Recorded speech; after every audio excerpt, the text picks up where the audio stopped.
In the Democratic Party, President Joe Biden ended day one of the DNC by looking back at his more than 5-decade-long career and forward to Vice President Kamala Harris's official nomination in his ceremonial roll call. The vice president also made a surprise appearance last night. Now, Tony, as you know, is leading our DNC coverage. He's in Chicago. Tony, how you holding up? Because we were on the air way past midnight last night. Yeah, the morning came extra early. Bro, it was nap time for everybody at that point. You know what I'm saying? Because the night was so long, some of our viewers may have fallen asleep, so we'll clue them into what they missed. Joe Biden's speech didn't start until after 11 p.m., and what was billed as a day one keynote spilled all the way into day two. 50 years in public life he covered. He was too young to be president when he started in public life, and now, as he joked from the stage, he's too old, apparently. But in addition to being a sort of goodbye, his speech was also a handoff to Kamala Harris, who got the loudest applause of the night by far. And all the other big speeches, from Congresswoman Alexandria Ocasio-Cortez to 2016 Democratic nominee Hillary Clinton, among many, many others, they all made the case for Harris as the one who, as Clinton put it, can finally break that highest and hardest glass ceiling. Now, you know, one thing I will make note of that I personally appreciate is that Kamala Harris never talks about the glass ceiling. That's not even a point of consideration. It's very, in my opinion, it's an awesome thing to not pay attention to. It's an awesome, because it's a horrible, in my opinion, talking about the glass ceiling is a very silly way to try and do, political campaigning in general. Like, you're a politician. You need to create team loyalty with your policies. You can't just have team loyalty and demand team loyalty because you're just like a woman and other women are going to be excited that you're going to be the president or anything like that. Or at least it hasn't really worked in terms of political campaigning. It didn't work with Hillary Clinton in 2016.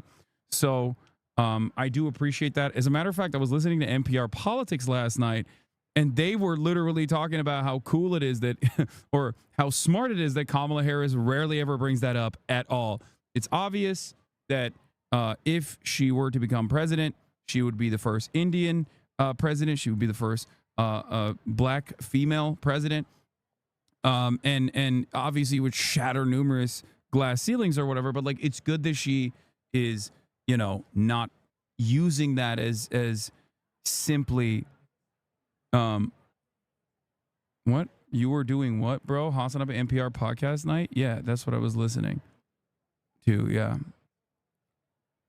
They literally played the fight song after Hillary's speech. I know. Listen, it's just like, these people are libbed up. Okay. I actually was talking to Donnie earlier when we were driving in here. We came in with CNN, which was pretty sick. And when I was talking to Donnie, one thing that we were talking about is like how out of touch the DC bubble is, because, and you'll see that he's doing a documentary on like Misinfo Nation is what it's called. I think he's doing a documentary on like people online, like online commentators and whatnot in the space. But one thing that we talked about basically was that usually there is this like bubble in DC, right? And that how we were so oblivious to what was going on in the real world while we're here. Okay? While we're here, while we're in this area, which is where news are happening, and you have all of these mainstream media outlets in one area, we unironically, this is the least in tune I am with what's going on in the world. Okay, when I'm in the heart of it, it's the one time where I'm just like completely oblivious to the real world and what the fuck's going on. It is a real bubble. And Donnie brought up the fact that that's how DC is, and it basically moved here for the week. And it's kind of interesting to think about, like, these guys, I think, are very insulated from the reality overall. I think that this is how you stay in that fucking bubble, where you're constantly surrounded by other people who are like-minded and care about the same exact things. It's like pretty easy to just like lose sight of broader issues. Now you say LA's a bubble, But you have to remember, I'm not in LA. I'm online. And I'm so fucking locked into every little thing that is happening to the best of my ability as a human being. So for me, when I'm in LA, when I'm in my streaming setup, like I'm seeing literally everything that's going on. I have 50,000 people in here like constantly fucking beaming me new things that are happening, micro changes that are occurring in the world in real time. So although online doesn't depict reality, like I feel that I am way more in tune with what the fuck is going on in the real world when I'm not when I am, not at the center of all of this stuff that's happening. You're on an island connected to the internet. Exactly. Just make sure to delete Twitter from your phone and get home. I know, I definitely will. I already hated it. I already hate Twitter. Can we talk about Trump calling Netanyahu, telling him not to accept the ceasefire? It's evil. Why can't he ask another world leader to keep killing people? First of all, is that what is there new reporting on that? But I literally was saying that, if you remember, I was. That's another lock if he did actually say that. But it was weird that they had a private phone conversation. That's like a violation of a. Anyway, a PBS anchor said it last night. Oh, that. Interesting. Dr. Al-Ansari, welcome. The Qatari mediators are also, they talked to ABC last night in depth, but I would like to see this this statement from PBS real quick. I just need to remind you guys, I do not have the gift of prophecy. I do not have the gift of prophecy at all. Okay? I'm simply just reacting to what I see in front of me and thinking about what has happened throughout history. And that is the only reason why it comes across like I am telling you things and then they keep happening. Okay? Just like this is the reason this chatter is correct. Nixon campaign did it in 1968 with Vietnam. Reagan campaign did it in the 80s with Iran. Those are the two examples that I brought up for you guys. And that's the reason why I said this could be handled in a partisan manner. The issue of Israel is a partisan one right now. If you don't have the moral framework to recognize that genocide is immoral and wrong, you should still, at the very least, care about winning this election. And if you care about winning this election, then how the fuck are you going to let Trump run the table and link up with his loyal ally who will do his bidding? I said this literally at this point a month ago. Okay? Secretary of State Blinken is over there right now working with Netanyahu. The reporting is that former President Trump is on the phone with the Prime Minister of Israel, urging him not to cut a deal right now because it's believed that would help the Harris campaign. Damn, bro, if only there was a guy. Maybe that's why they brought me to the DNC. That's why they pay me the big bucks. You know what I'm saying? Which, by the way, I have not been paid by the DNC. Don't fucking clip that out of context, okay? I know that is something that people are talking about. How is that Diet Pepsi hitting, though? That's a real issue with the DNC. It is a real issue, but it's fine. I'll survive. I won't die.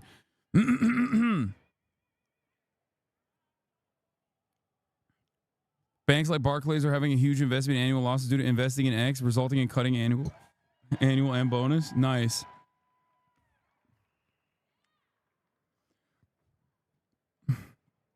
Axios is saying that Netanyahu denied it. Netanyahu's office denies call with Trump about the Gaza hostage ceasefire deal. What do you mean? Last week they said that they did have this conversation.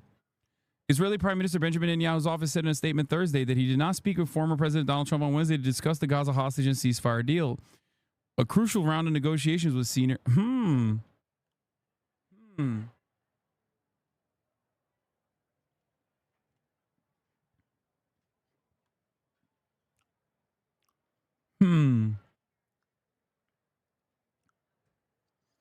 That's weird. That's weird that he's saying that didn't happen, except it did happen last week. we know that it happened last week because they said it happened last week. But if Netanyahu says it didn't happen last night, then, I mean, I guess it's probably didn't happen, right?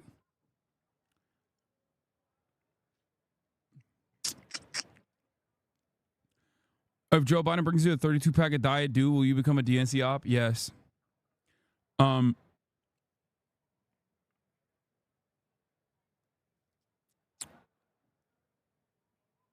Anyway, let's continue.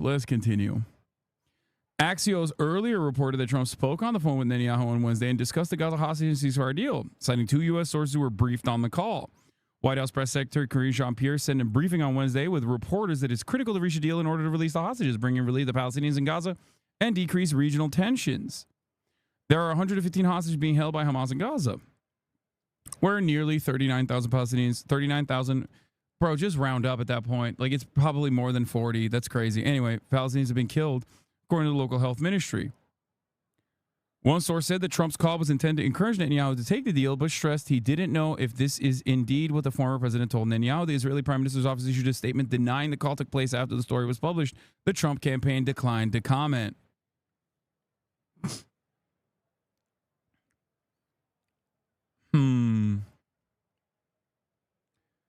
Maybe Trump had another perfect phone call in violation of the Logan Act, potentially. Ben-Gvir also said it shouldn't be a deal before the U.S. elections a few weeks ago. Report, Ben-Gvir urging hostage deal to be held up to avoid helping Biden versus Trump. Remember when I told you guys that this is a crazy thing to just have kind of trailing off in the distance and assuming that it won't rear its ugly head come November? Remember?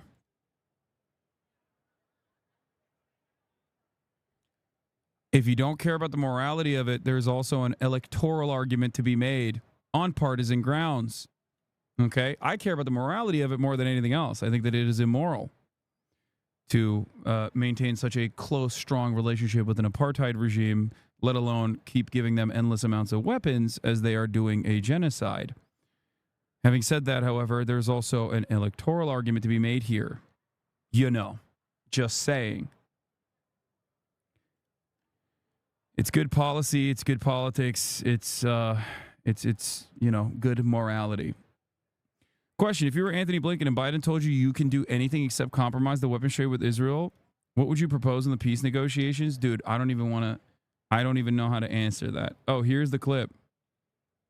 They're not allowed to do their job. If they were allowed to do their job, we wouldn't have cities that have crime rates. You look at Chicago, on the 4th of July weekend in Chicago, think of this. 117 people were shot and 17 died. This is not the right clip. You sent the wrong clip to me, I think, on accident. Afghanistan isn't anything like that. I'm not kidding when I say I don't know what more amenities we can give the police.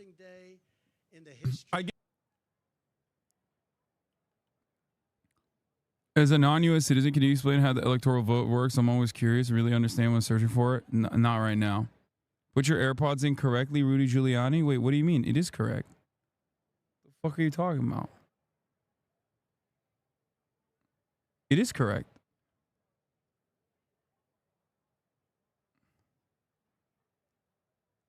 Are they not?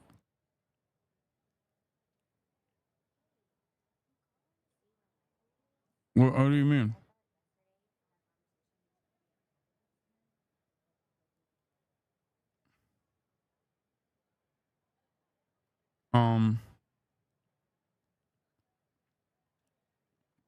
They're supposed to point down, not forward. Biden spoke about Gaza in his speech. Yeah, no, I know. I'm going to talk about that in a second. Sorry, wrong one. My bad. Arrived at really solid. Has like accidentally arrived at really solid positions overall, with one obvious, glaringly obvious weakness, which is Israel, which is just like standing there waiting to be the October surprise that is not even a fucking surprise. The October expectation. Are you an upper or lower decky guy? I'm an upper decky guy all the way. Like, not even a question. Yeah, I always upper decky. I never lower decky. March is shocked. Guys, it's like everybody knows that Benjamin Netanyahu is in the tank for Donald Trump and is getting increasingly more unhinged every single fucking day. And like not trying to put forward like weapons transfers as a condition in an effort to curb Israel back, like in an effort to rein Israel in, is basically just allowing them to run the table. Yeah. Like their calculus is if we say like, you know, weapons will never be conditioned, maybe they won't try to fuck us in October. And it's like, they're probably going to do that anyway, I would assume. I don't know if they're. When I used actual chewing tobacco, I had pockets all over upper and lower. Shit was unhealthy and awesome. I agree. It's just weird, man. I don't have the gift of prophecy. What the fuck is this? You know? How did I figure this out? How do I download this clip?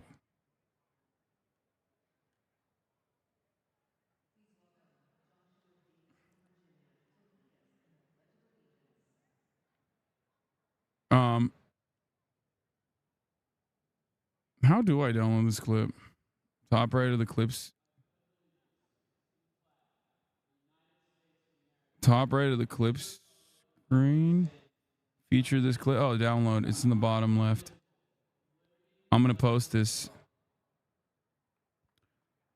I'm going to post this on the violation of the Logan Act tweet.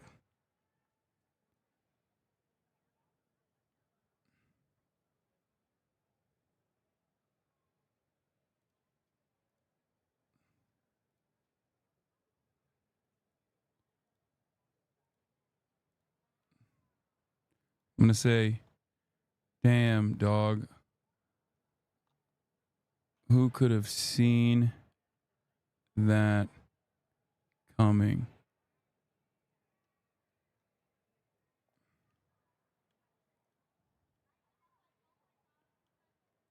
Hasan writing more rules, shaking my head. Yeah. Snitches get stitches. Wait, what? Oh, yeah. I'm snitching on Trump again. It's fucked up.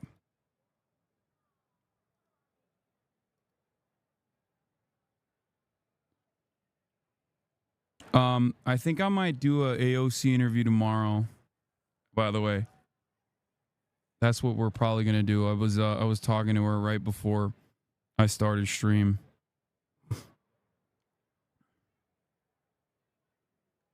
So, yeah.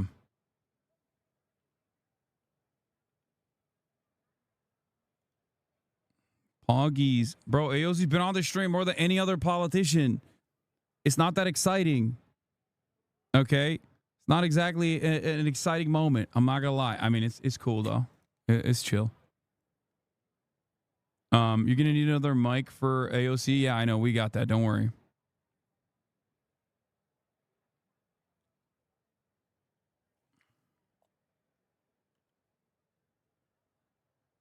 Chat. This is normal. AOC is a HasanAbi head. She's in here. I'm working on General Secretary Fain as well. But yeah. Where was I? Where were we talking about? What were we talking about? All right. We'll get back to the Israel stuff in a second. But let's continue with this. Now, outside the arena, there was a different scene as people protested the White House's handling of the war in Gaza, and some clashed with police after breaking through a barrier. But inside this arena last evening, joy and admiration. And for more on that, we are joined by our chief White House correspondent, Nancy Cordes. Nancy, good morning. Good morning to you, Tony. And yeah, admiration for the keynote speaker, the President of the United States, who really capped a raucous night one and a reinvigorated party that feels a lot more bullish about its chances. The president was greeted with an extended standing ovation, a show of gratitude after he agreed. Bro, I'm cold, bro. It's cold as hell in here. It's crazy. I mean, it's fine. Yeah, it was so hot yesterday. March and I both came sleeveless today. And that was a mistake, I think. I chose no sleeves, and I'm fucking cold, dude. Cover it up, slut. I know. I needed to be slutty today. I wanted to. I thought it was funny because like everyone is super dressed up. And then yesterday I was obviously not dressed up at all. And I was like, I'm going to dress down even further. You know?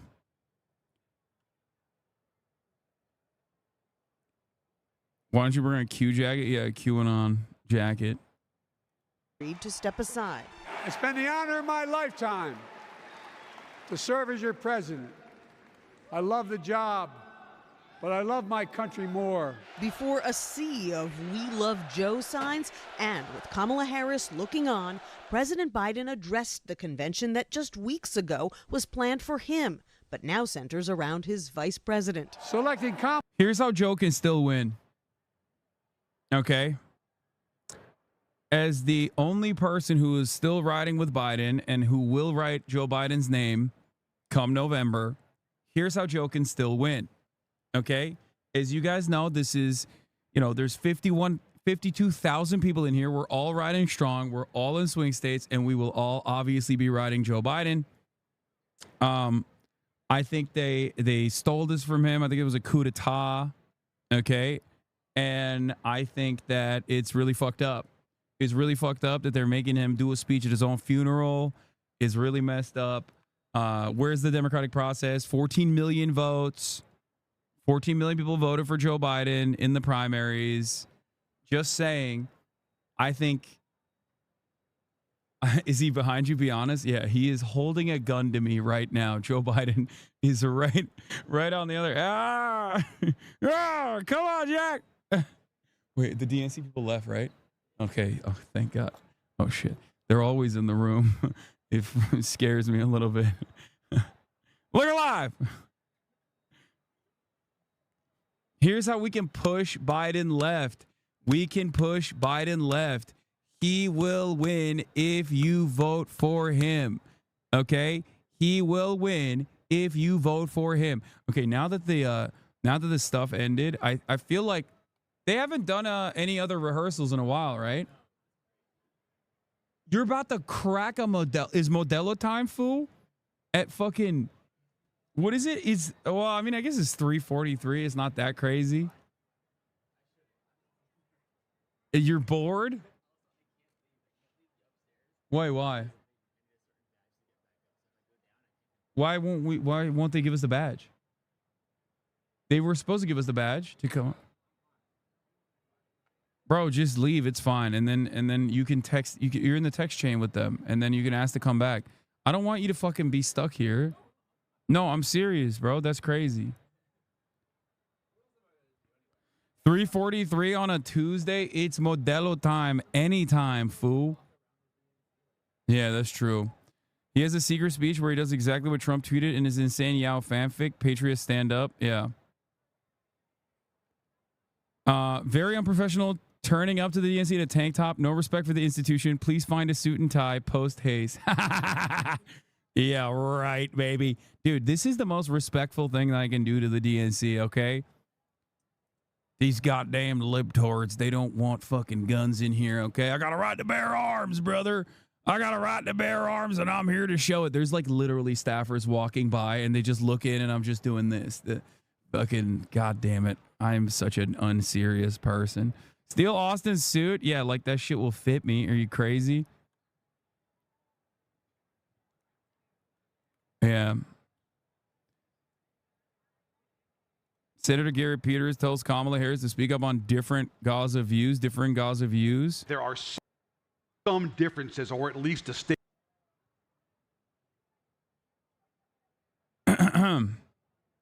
Significant Michigan and Middle East news. Gary Peters tells me VP should go public with her split with Biden on Gaza. I think she has differences, he said, adding, be who you are. Ask Peters if he'd convey that to Kamala. Yes, he said.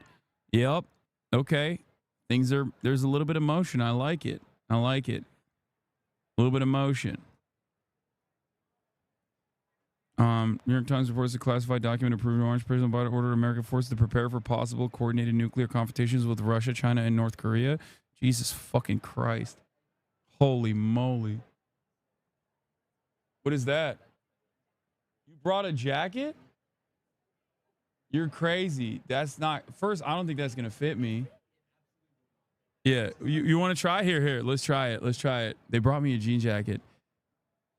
Let me see. Oh, it's your jean jacket. Wait, what size is this? Is your jean jacket?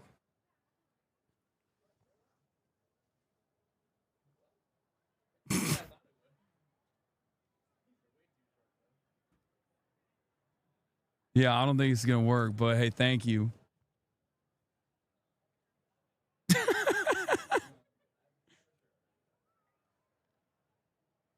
Yeah, I'll give it to March. He's weak. He's frail.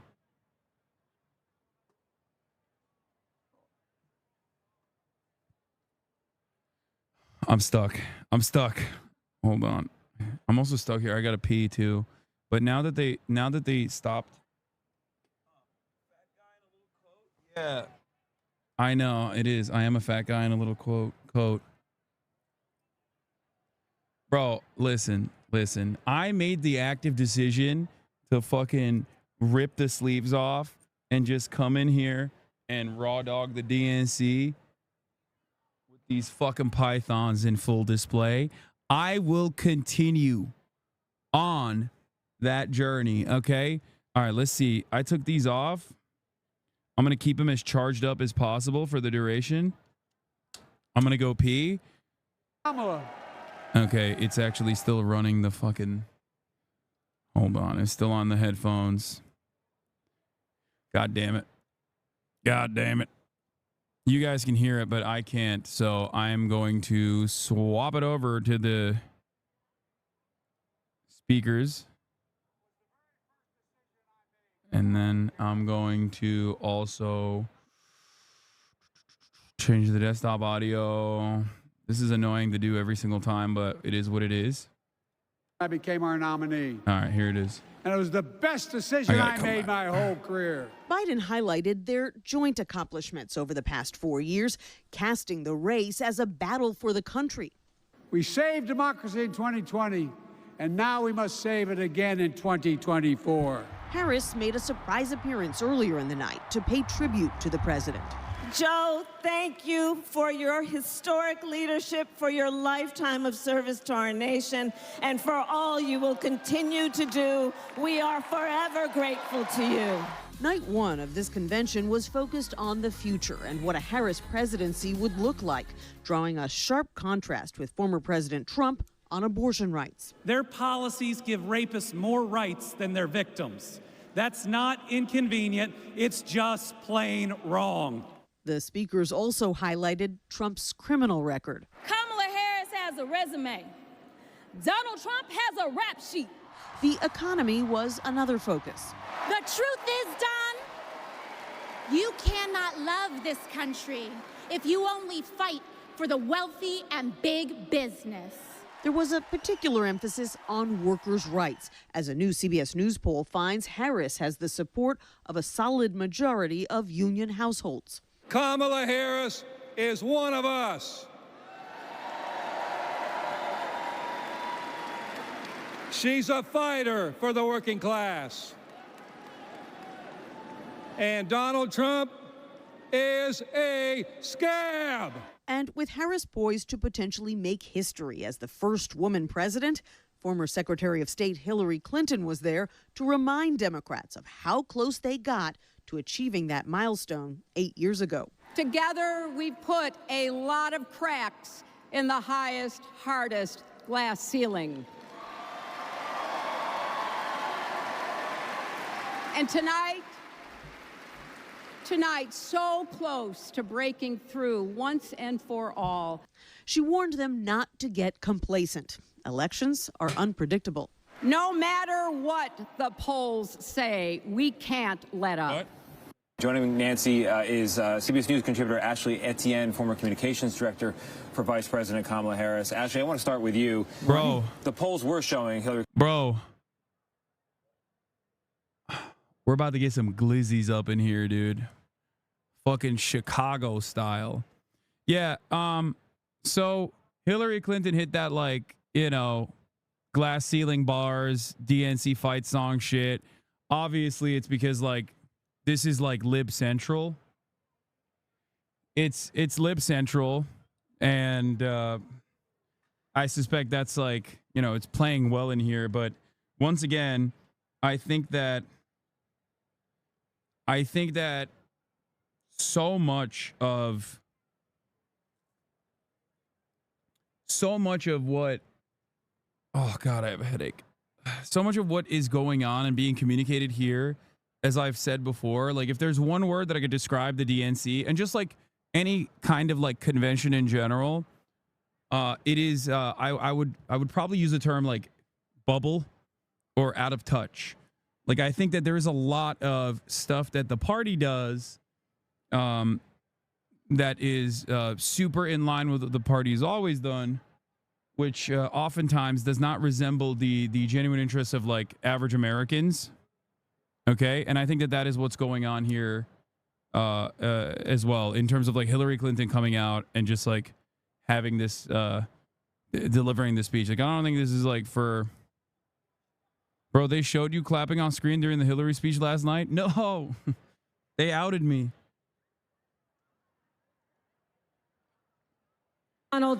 Yeah, Kathy Hochul really blowing the doors off the place. Here, Trump was born a New Yorker, but ended up a fraud, a philanderer, and a felon. Wow. 10-10, no notes. The charisma, just the aura is just oozing out of her, dude. Oozing out of every orifice, the riz, the unspoken riz. That's crazy. That is actually, like, you gotta try hard to be that bad, dude. Holy fuck. This is a room that is so unimaginably primed. Megaphonics, or not Megaphonics, it's actually the Gravy that posted this. This is a Megaphonics ass post. Yes, I did see that clip. I literally retweeted it. I quote tweeted it with a video of me from like a couple weeks ago where I'm speaking directly about how Democrats are playing with fire, letting Israel just remain as a massive problem. But anyway, the charisma was oozing out of her. She went to all that trouble to harvest it, and she's just losing it. No, Kathy Hochul's got nothing. He wasn't raised with the New York values that I know. He never had to worry about childcare costs or groceries or rent. He never had to worry about anything or anyone. Did you just say, wait, did you get your table inside the DNC, or is this a different area in your hotel room? This is a different, you asked the question, is this a different area in your hotel room?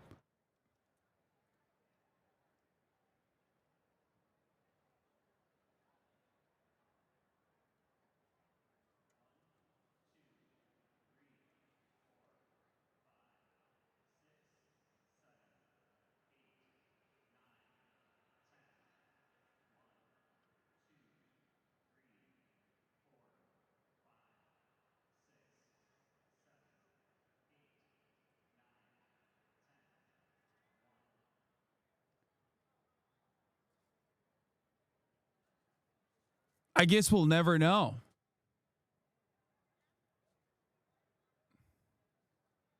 I guess we'll never know.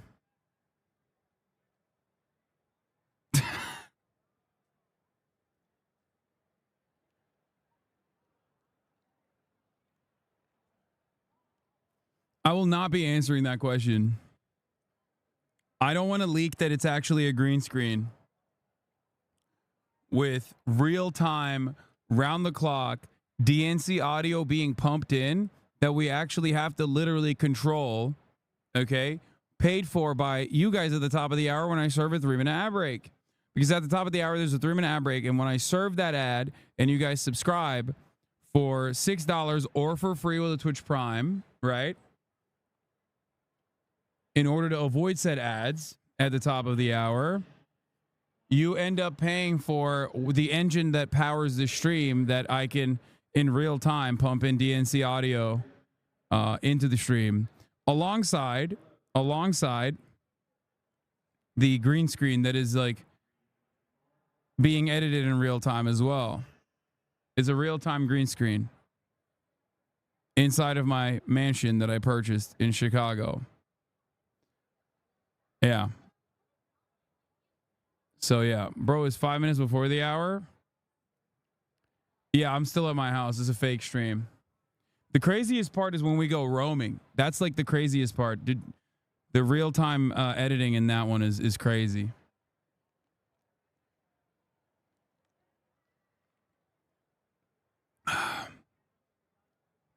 I bought the whole last stadium. Here's the 3-minute ad break now, by the way.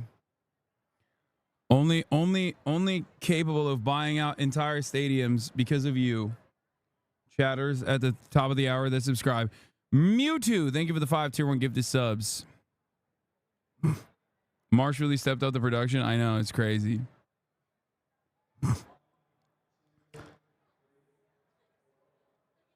When you're roaming, you're streaming from that big volume that Disney shoots all those Star Wars shows in. Yeah, it's the big blue room.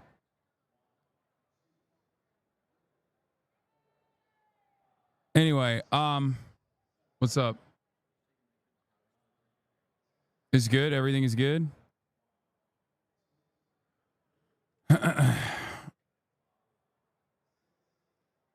Austin living it up yesterday. What the fuck? What is this? Oh, she's devouring him.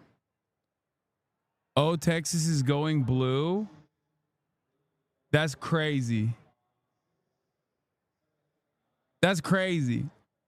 Any interviews lined up today? No, I don't think so. That makes sense because there's no way there's so many people wanting to come up and take pictures with you. They had to be paid actors. Oh, dude, why you gotta out me like that? It is. Are you in a studio with other creators or is it private?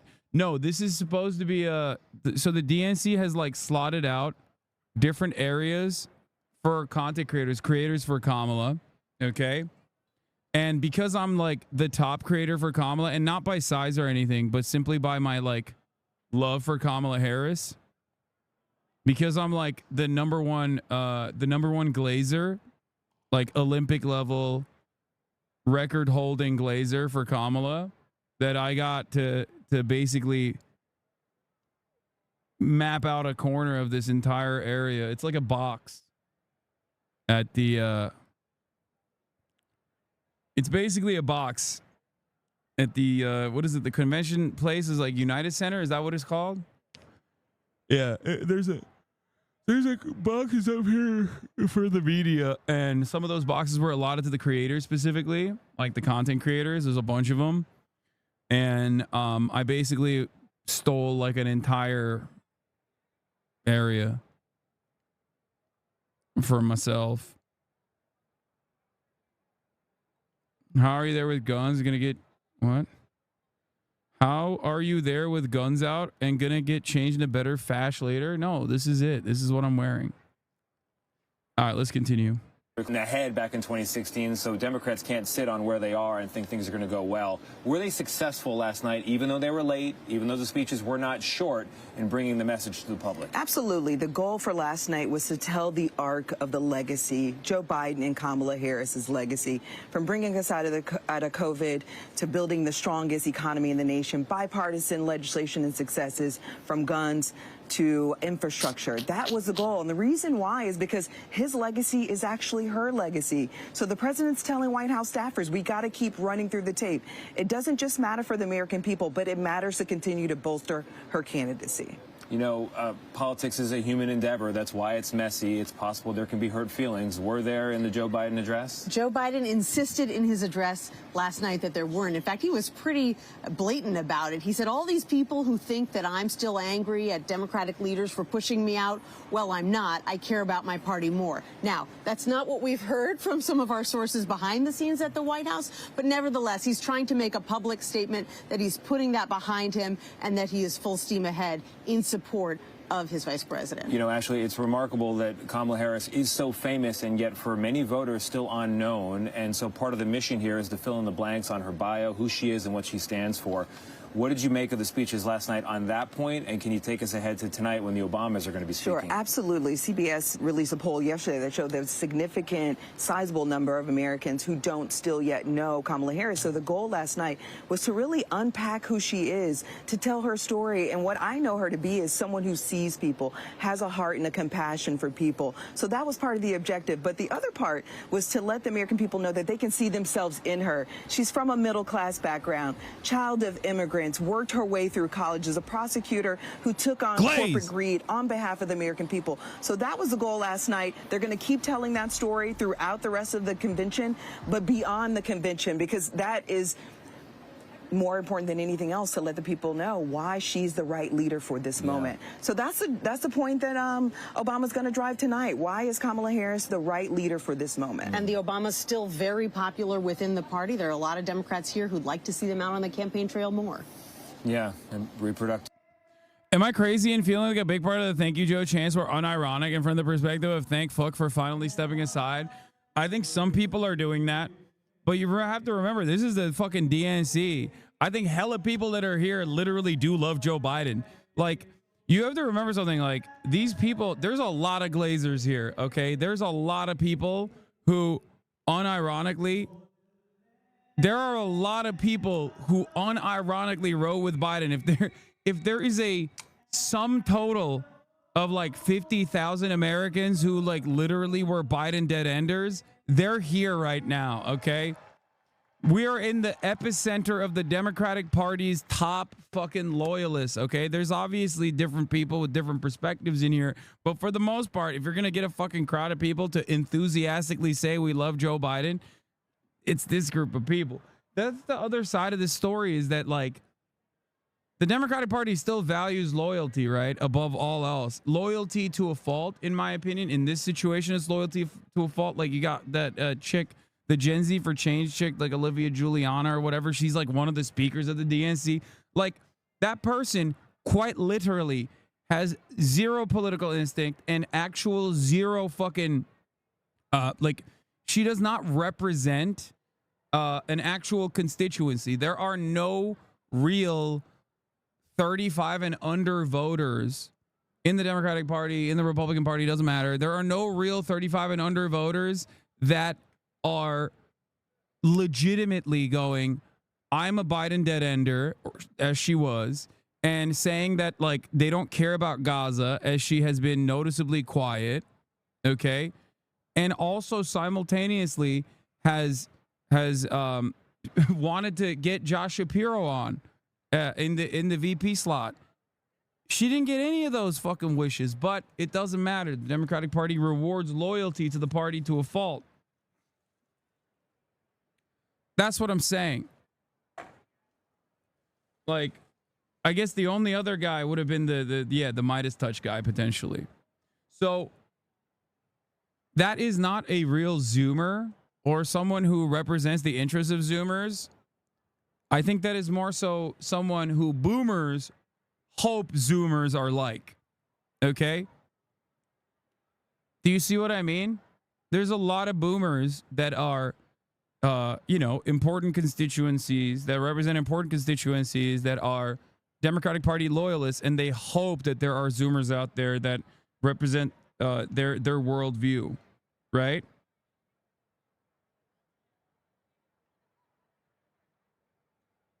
And the thing is, that's not the case. That's like what Charlie Kirk does all the time for the Republicans, right? Like making it seem as though there are young people out there who resemble the views of like fucking foster freeze or some shit. Obviously, that's not the case. You know, there are no fucking young people that are thinking about deregulation like that. They don't give a shit.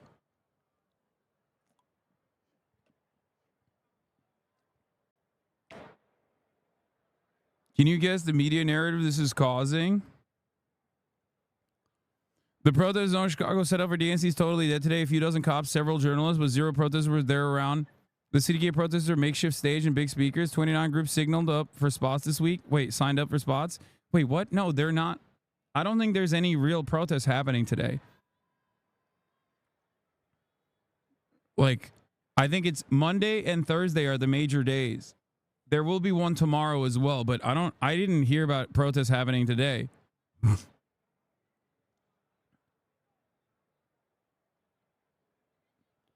I don't understand why they're just like reporting on this as though like, well, look at that. No one showed up. It's like, yeah, no shit, dog. It's because there's no fucking like, I think there's a protest potentially at the Israeli consulate, maybe. That's the only thing I heard about. But there is no like protest in the protest zone that they set up.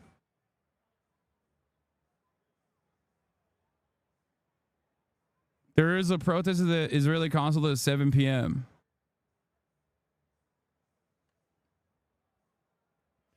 It's intentional. It's not by accident that they're reporting on this non-news. It's just weird to me that they like sent a whole ass fucking group of people. You're confusing me. Why do you keep framing yourself as an outsider saying they when you refer to them? You're obviously in, right? I'm so confused about what you're trying to say here. Like, what am I in? Who is the they that you're talking about? Like, please explain to me what you mean.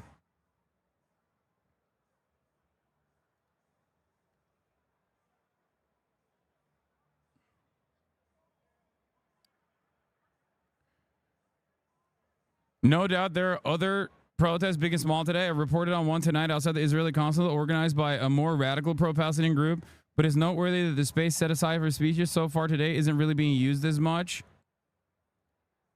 Like when you refer to Democrats, especially the people at the DNC, yes, dude, I'm a fucking DNC operative. I'm a part of the Democratic Party. You got it. You nailed it.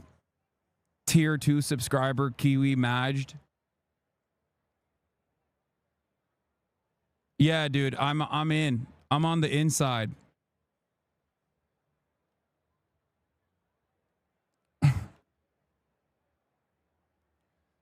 I don't know if you noticed, but I've spent literally this entire morning criticizing the Democratic Party and talking about Israel.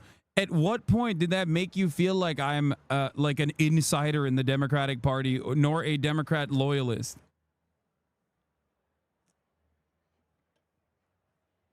Charlie Kirk is here. Do you think Charlie Kirk is a DNC operative? Fucking Epoch Times is here. Falun Gong is here. Are they DNC operatives?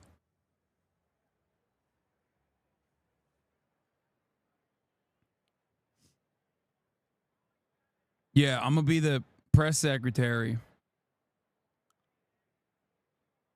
Can you imagine people getting mad at like Fox News, like right-wingers getting mad at Fox News and being like, dude, y'all really sold out, huh? Covering the Democratic National Convention. That is kind of fucked up, isn't it? I think Chatter was joking. I don't know. Maybe. I hope.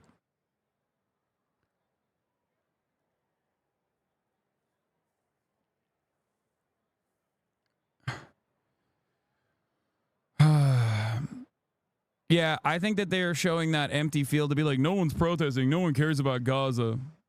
That's what it is. Rights were a big part of last night's, I think night 2 will have more of the same, right? Absolutely. Yeah. We're going to hear that message throughout the convention because it's the #1 attack line on Donald Trump.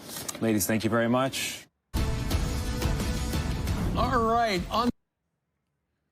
There's another lock that I gave you that is happening. Donald Trump says he'd be open to RFK Jr. playing a role in his admin if the independent candidate drops out and endorses him.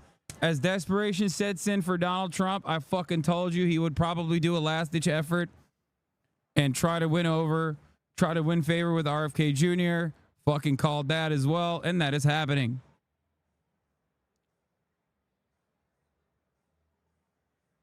There it is.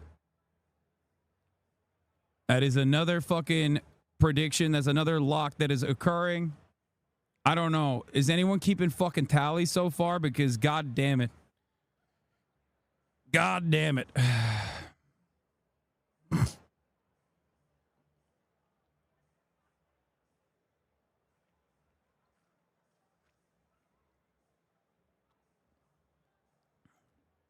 So obviously, I want to purposely show the empty field today to make it look like no one is protesting. Part of the Israeli propaganda machine. I mean, it's not like a concerted effort, I think, but it's not like being directed by. It is not personally being directed by like Hasbara operations or whatever. I think people just like voluntarily have this opinion and have this interest and are doing it. On the Tuesday, it's actually day 2 of the DNC in Chicago, and President Biden will be out of sight after officially passing the torch to Kamala Harris in a post-primetime speech at 11:28 last night. That's when it kicked off. Biden immediately left Chicago, starting a vacation in California after telling reporters he could have won re-election. I could barely make him out there. He's in his drop shadow. Senior White House correspondent Jackie Heinrich joins us live from Chicago, and she is well lit. Jackie. Good morning, guys, and thank you, Brian. You know, Democrats pushed the president out of primetime just 4 weeks after they pushed him. Drama. Out of the race entirely, and it reportedly didn't go over well with his allies. One longtime Biden aide texted a reporter, quote, "This is awful. He literally set up a campaign and handed it over to them. Do they have to cut him out of primetime?" This was the only night of the convention that was all about Joe Biden. Everything he took in from the stage would have been his. And remember, he didn't get any reception like this in 2020 because of the pandemic. He accepted his nomination in a parking lot. The National Mall at his inauguration was empty. He took to the podium after wiping a tear from his eye with his back half. Well, like, why are we talking about people and their own personal, like, feelings and shit, bro? These are presidents. These are, like, endlessly powerful people. I don't care. This is such a weird way to cover anything, okay? Especially something so, like, obviously fucking, like, it's so obviously inconsequential. Like, oh, he got snubbed. Have we considered the feelings of Joseph Robinette Biden? Like, no, I haven't, because I don't fucking care, honestly. And also, I don't think any American cares. I don't think fucking Fox News watchers care. I mean, they're just doing this to be like, look at the drama, look at the drama, look at the drama in the DNC, look at the drama in the DNC. That's the only reason. Who gives a shit? What are we doing? It makes no goddamn sense. To the crowd, and finally, Nancy Pelosi came clean about the pressure campaign that Democrats put on after. CNN had the same analysis. Why was Biden so late? They snubbed him. Okay, they did. That's it. He's kicked off of the primetime coverage. But, like, not really. I think a lot of the problem is normally you're supposed to do this on Thursday. He's not the president, so he's doing it on Monday. That's the real reason why this is a snub. Okay, that's it. That's it. That's the only difference here. Normally, he was supposed to be speaking on Thursday as the president. That's usually what happens. And Kamala Harris is going to be speaking on Thursday because she's the presidential candidate. Okay? Technically, the speech going over 11 p.m. doesn't fucking matter. That's like usually how it goes. Okay? First claiming she never made a single call. Talk to him is my only question. What I have to do. Right. He made the decision for the country. My concern was not about the president, it was about his campaign. As he has seen the exuberance, the excitement that has come forth in our country. Dude, that is flex mode, okay? Nancy Pelosi has had a couple fucking bars in the past couple of days. I can't believe I'm saying this, but, like, she has been so fucking catty, but in the best way possible, about the situation. She is I don't know if catty's the right word. What is it? What is the right word? Like, she has like an attitude about it that I really appreciate. So much so that she's kind of slaying. And it feels weird to say that, especially because I'm in the same room as her right now. You know what I mean? Like, she can fucking be around the corner. But if I do have an opportunity, I think I'm gonna take a photo with her. Okay, that's brat. Yeah, Nancy Pelosi is brat. Cunty. Yeah. She is cold-blooded. She literally, they keep being like, oh, well, Biden staffers are very upset, and she'll be like, yeah, I don't give a fuck. Look at the results. People seem very happy. Biden says he has not spoken to Pelosi since he dropped out, but he came to realize what he needed to do, even though he still believes he could have won. The party thought they'd lose Senate seats or House seats. That would have been the topic you would have had to cover the entire remainder of the campaign. And it wasn't worth it. Well, you know, you always think you could have won. And you go back and look at the numbers, we weren't that far behind. The Democrats are undeniably more energized with a new nominee, and Biden tried to give Harris plenty of credit in the speech that laid out what he sees as his legacy. Another prediction you made has hit the towers. Trump and Bibi shenanigans allegedly happening. Yeah, I already covered it. Yeah, I know. Story. I made a lot of mistakes in my career, but I gave my best to you. For 50 years, like many of you, I've given my heart and soul to our nation. Biden's last big political moment was raw at times. He sounded pitchy as he started out, mustering the grace to deliver this handoff that his party demanded. But it was a very clear snapshot. Okay, are they going to talk about the other fucking drama? I feel like they're not talking about this, but like, while Biden was on the stage, DNC members held up a banner that said, "Stop arming Israel." And the DNC delegates worked to block it with the "We Love Joe" and USA signs.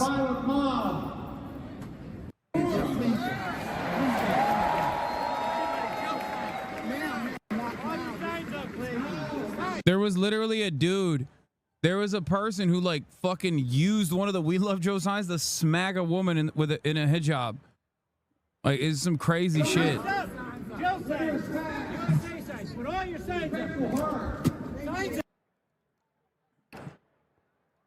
Wild moment overall. Like, look at that. This dude just smacked the person. Like, what the fuck are you doing, bro? What are we doing? Dude's out of his dang mind.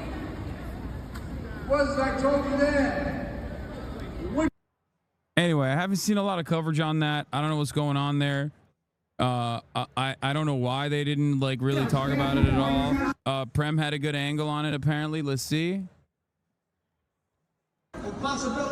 Yeah, they unfurled a banner that says "Stop Arming Israel." After audience sees the banner, they begin chanting "We Love Joe." Man tries to rip the banner away. Stadium lights over the spot and then dimmed, and the banner was ripped away. Fair impossibility. We're in the grip of a once-in-a-century pandemic. Historic joblessness. Calls for racial justice long overdue. Biden gave credit to the protesters yesterday, saying they had a point. I know. We're going to talk about what else he said afterwards, okay? He had a fucking insane take after, though.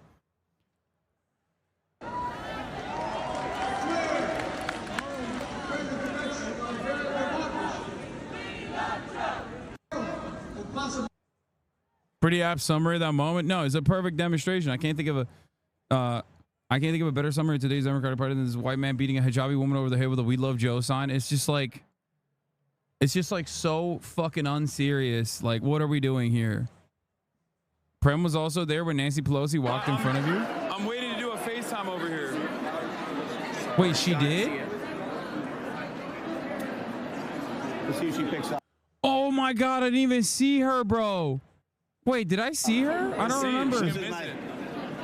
That's Gianna. Hi. Gianna said to find you.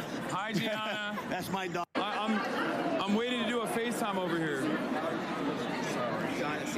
Yo, I missed I missed my goat, dude. Yo. I was doing a fucking FaceTime for some DNC donor's like daughter or daughter's best friend or something. I don't know. Gianna, you're in the chat probably right now. And you caused me to fucking miss my goat passing by. You snubbed her? Yeah, I know. Me and Nancy, we go way back. We go way back. She knows.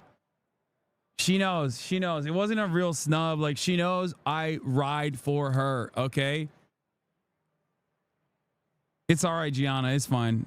I see Nancy all the time anyway.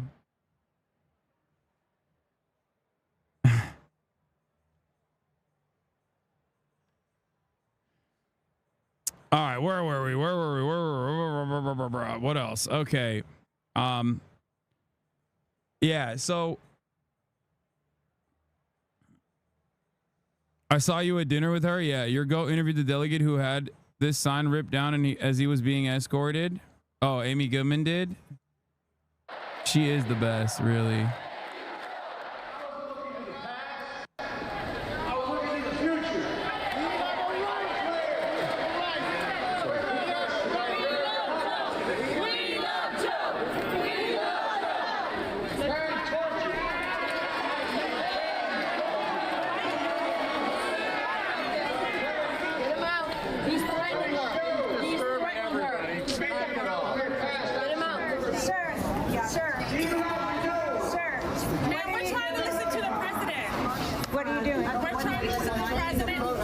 I'm Gianna. That's my FaceTime. Sorry.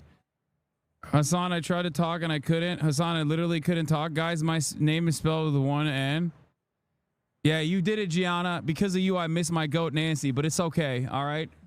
Me and her go way back. We have dinner all the time. It's fine. It's chill.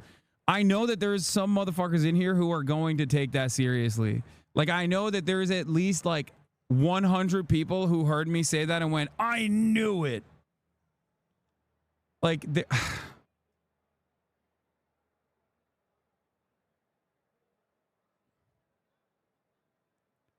I knew it.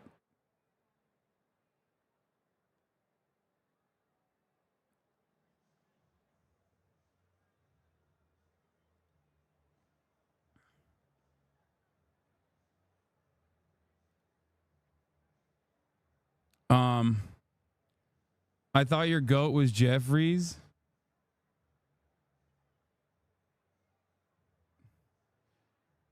Dude, oh God, I'm looking at like all the silly ass tweets on the timeline. What the fuck? Austin Show has dinner with Paul Pelosi all the time. Yeah. Mega donor Hasan claiming he was invited as a creator for Kamala, but it really is because he donates millions to the DNC. It's true. I do donate. Oh shit. Why did I turn that off? Let's see this.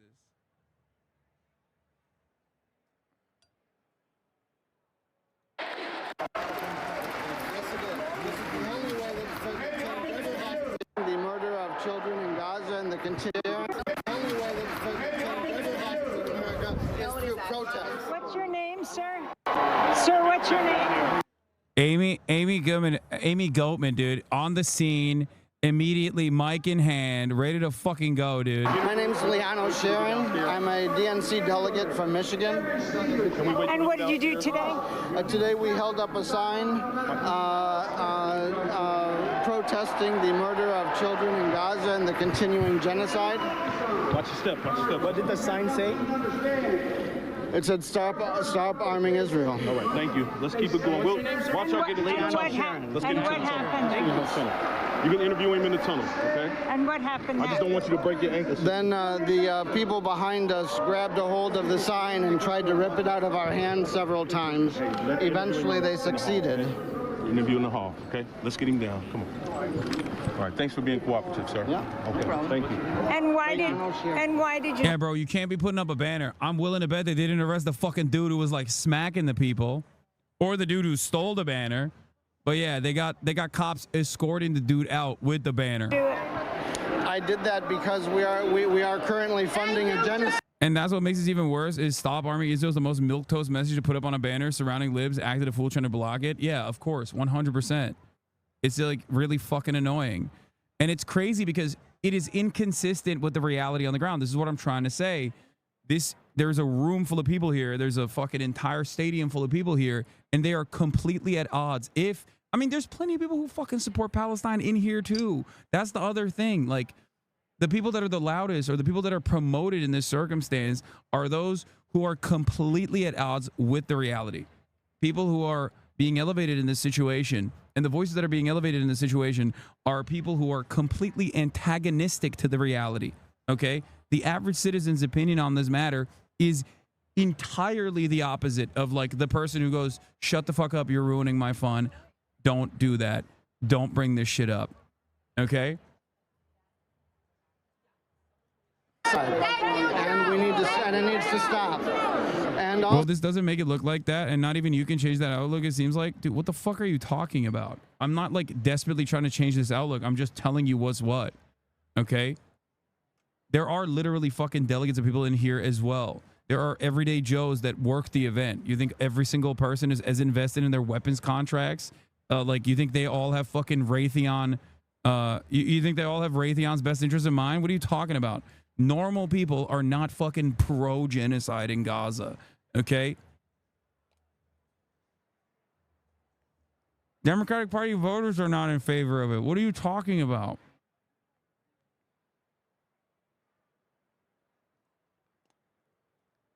These people are directly in contention with the reality. These people are directly in contention with the average fucking Democratic Party voter, okay? The only people that are unconditionally dick riding Israel at this point are like top level Dem officials, Anthony fucking Blinken, and like members in the media that are aggressively posting in the most like boomer ass mindset possible. The average Joe is obviously uninitiated, but ultimately looks at a situation and goes, yeah, this seems fucking ridiculous. It seems like a ridiculous use of funds, you know?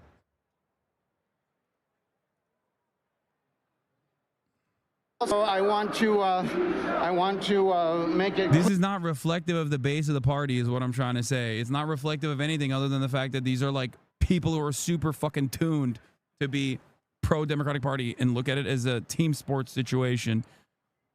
Clear to the Harris campaign that this is actually in their interest. Netanyahu is trying to instigate a larger war so he could remain in power and avoid going to prison. In order to move Netanyahu off of his current position of trying to expand the war in order to stay in power and remain out of jail. Like, he's right. He's 100% right.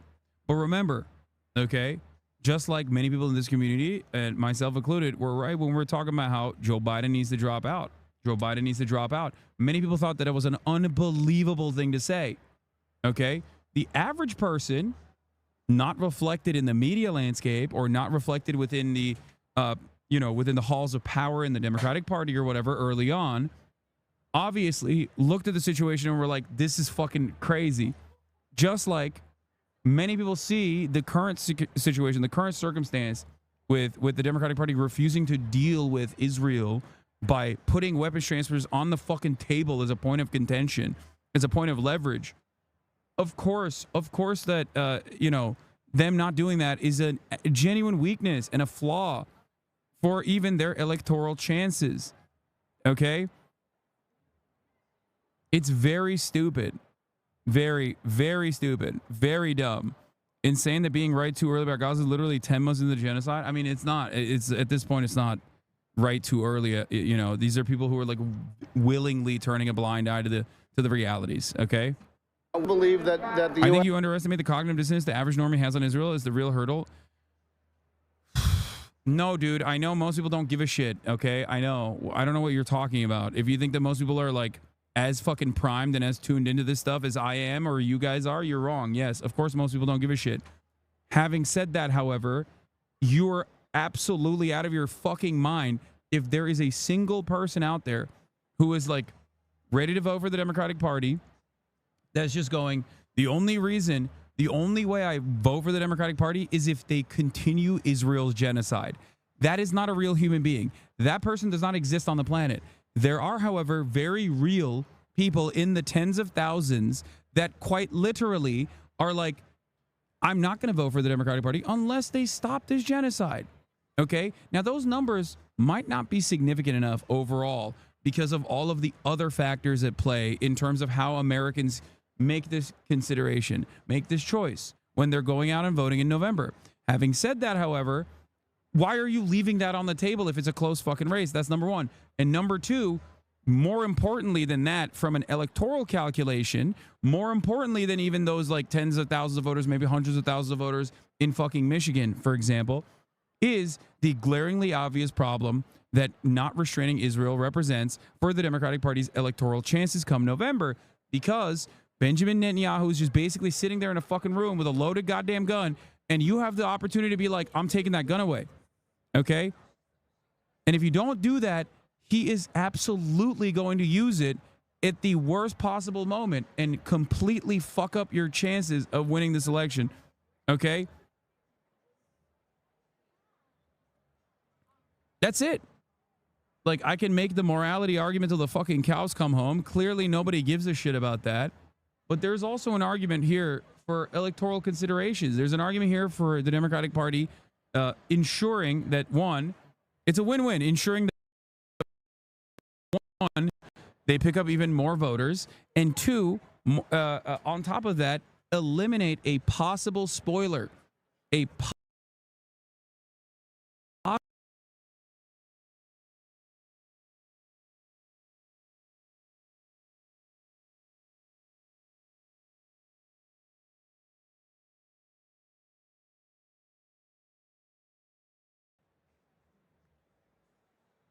No. Oh, no. Okay, we're back. We're back. We're back. We're back. I don't know what the fuck happened.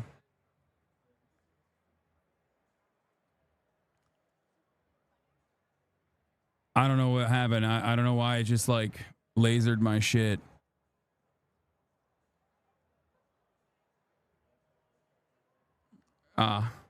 That was weird. Anyway, I have to pee.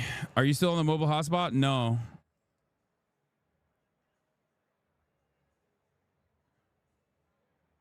Creators are trickling into this room right now as well, but I'm going to run it right now. I'm going to run the setup. Of the reality in politics, you have a lot of friends until you're no longer useful to them. Which is crazy. I'm leaving it That's like right. next to So Jackie, people, last week we were talking a little bit about how David Plouffe was coming in to join the campaign and stuff like that. There seemed to be an internal power struggle in between the campaign and the White House in Wilmington and everything else. Have they worked that out, or are the long knives still out? You know, we're starting to see Harris's circle fill out. I think we're noticing she's stacking the people around her with people who've known her for a long time. I'd be curious to know if Joe Biden gave her any advice on, whether to bring in people from the Obama camp. Some people who were in his inner circle are no longer in the inner circle. You heard Anita Dunn yesterday say that we weren't going to hear any legacy talk from Joe. It seems like she didn't really get a preview of his speech. Right. And just 4 weeks ago, she was in the room with him every night. So after that pressure campaign built up, I really wonder what advice the president gave to Harris as she tries to build her own team, guys. Right. He's kind of merging everything. I don't know how long she keeps it in Delaware. There's no reason for it to be in Delaware, right? None. Except it would just take a long time to call Mayflower moving and move them to someplace else. The jobs are based there, though. Or make an open bid. It doesn't have to be Mayflower. It could be anybody. A lot of people are saying, thank you so much, Jackie. A lot of people are talking about how it was intentional that they put Joe Biden in so late last night. I was like, my gosh, how much longer am I going to have to stay awake? Because I wanted to see it all. We could wake up in the morning and watch it. And then what did you see at the bottom of the screen that put you over the top? I was flipping around channels and it said, coming up next, Chris Coons. I'm like, why? And then Raphael Warnock. What? Well, I want to see Jill Biden. I want to see Joe Biden, and then I want to go to bed. But well, the thing is, what I did is just watch the replay. I got to get you a VCR. I should have done that. I'm doing that. I got to get some sleep tonight. But I would add this. It looks like they cut James Taylor out. They cut Debbie Wasserman Schultz and somebody else out.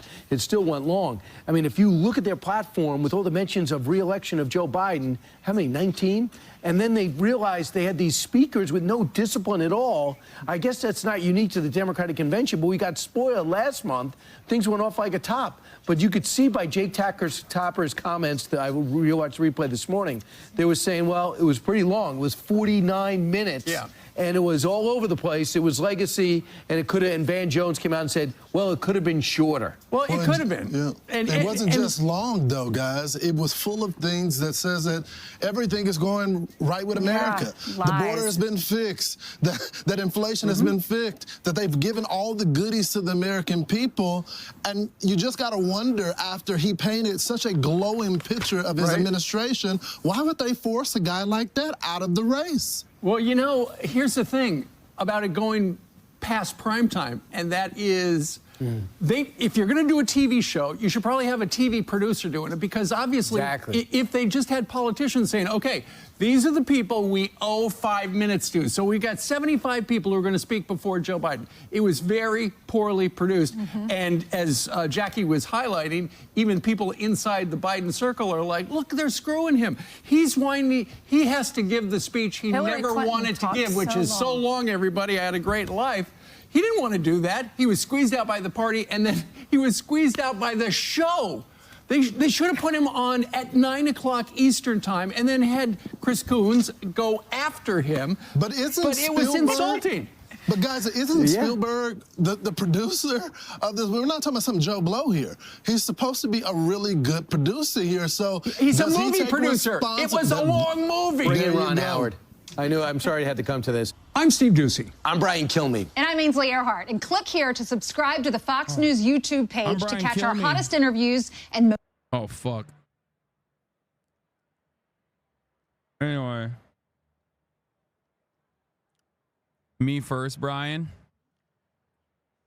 Bro, we're about to review the DNC food, okay? We got some fucking spinach enchilada. Marsh looked at it, and he was like, I can't believe they're doing this to me again.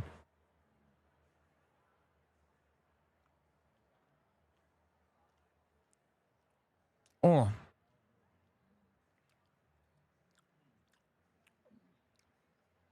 I'm double glizzed up. On a fucking Tuesday.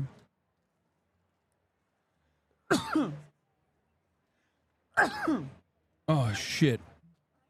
We got the creators for Kamala napkins. Creators for Kamala nappy. All the money for food went to Israel instead. Yeah.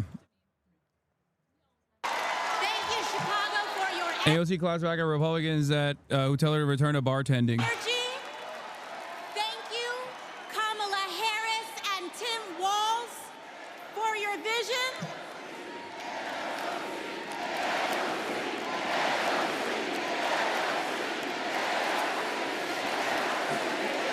Thank you. Thank you. Thank you. Thank you, Chicago, for your energy. Thank you, Kamala Harris and Tim Walz, for your vision. And thank you, Joe Biden, for your leadership.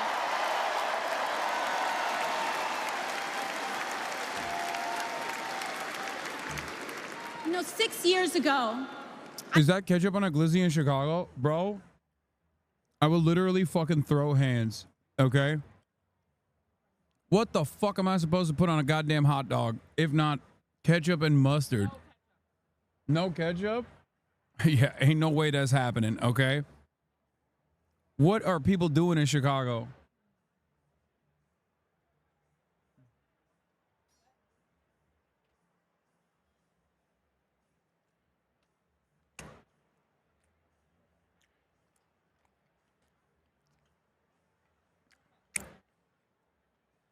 You're gonna get banned from stepping foot in Chicago? Mustard and relish? Fuck no. Pritzker, get control of your state, bro. Listen, he fucking snubbed me, okay? I'll put whatever the fuck I want on this goddamn hot dog. He's too busy chopping it up with a Daily Show. You're fine. Midwesterners are heathens. Yeah, it's so crazy. Yellow mustard only, or they get really fucking brother-in-law about it.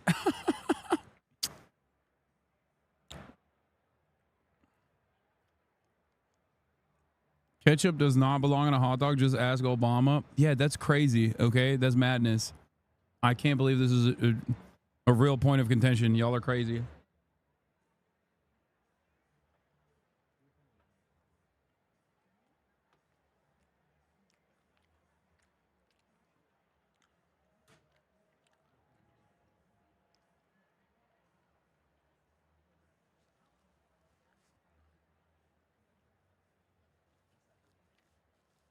Ketchup is for kids. I don't give a fuck. Anyway, rate the glizzy. I mean, it's not bad. The buns have poppy seeds on them. I don't know why, but it's not the worst.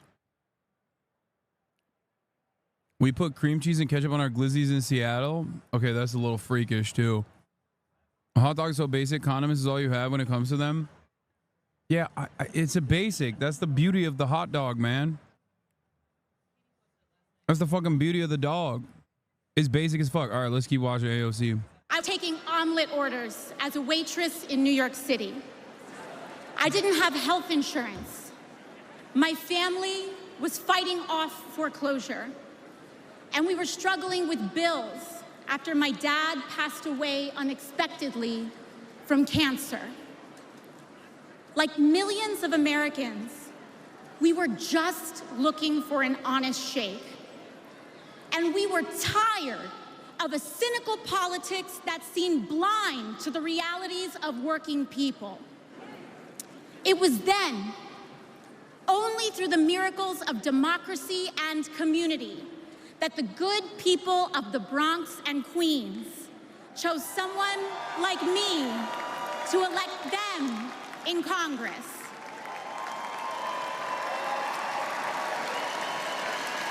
And America, in my heart, I know from that same cloth of hope and aspiration, we will also elect Kamala Harris and Tim Walz as President and Vice President of the United States of America.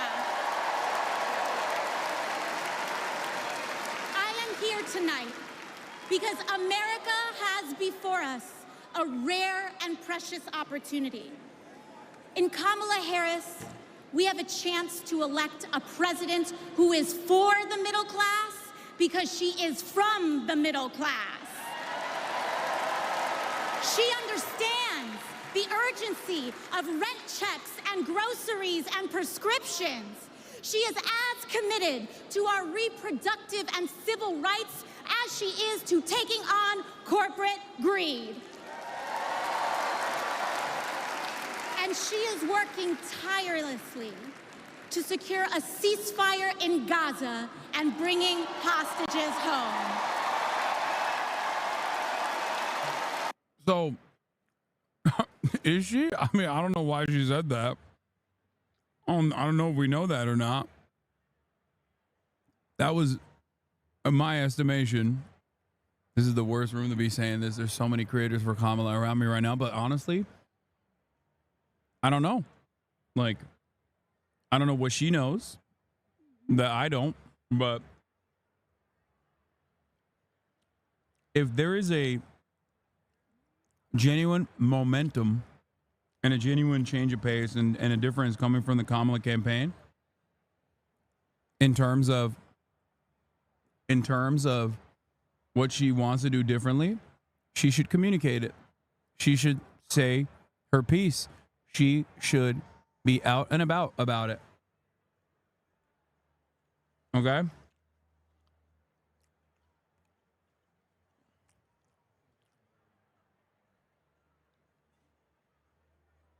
Do you think they'll carrot on a stick on the ceasefire? No, they haven't carrot. They've only carroted. They've never shown the stick. What are you looking at? Everything good? This is the issue.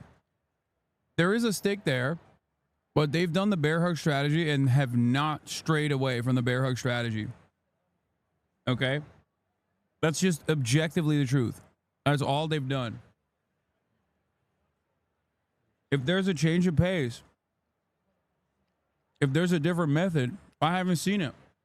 And if I haven't seen it and I'm super fucking tuned into this shit, that means they're not communicating it or it doesn't exist.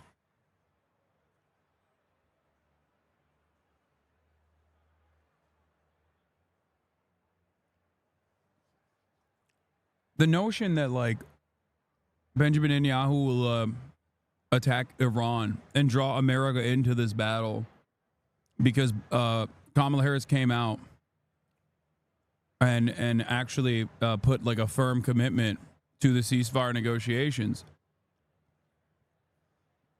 is ridiculous. If that card is on the fucking table, then you have to remove that card from the table entirely. That's what I'm advocating for. That's what many people, including those dudes that put up the Stop Arming Israel banner, are advocating for, which is take the cards off the table so Israel knows that it cannot actually fuck up this entire election cycle. And that's not a perspective that I'm alone on. Yeah, here is Gary Peters talking to Politico. Okay. Michigan Senator Gary Peters, here it is, talking to Politico, saying exactly those same things that I was just saying.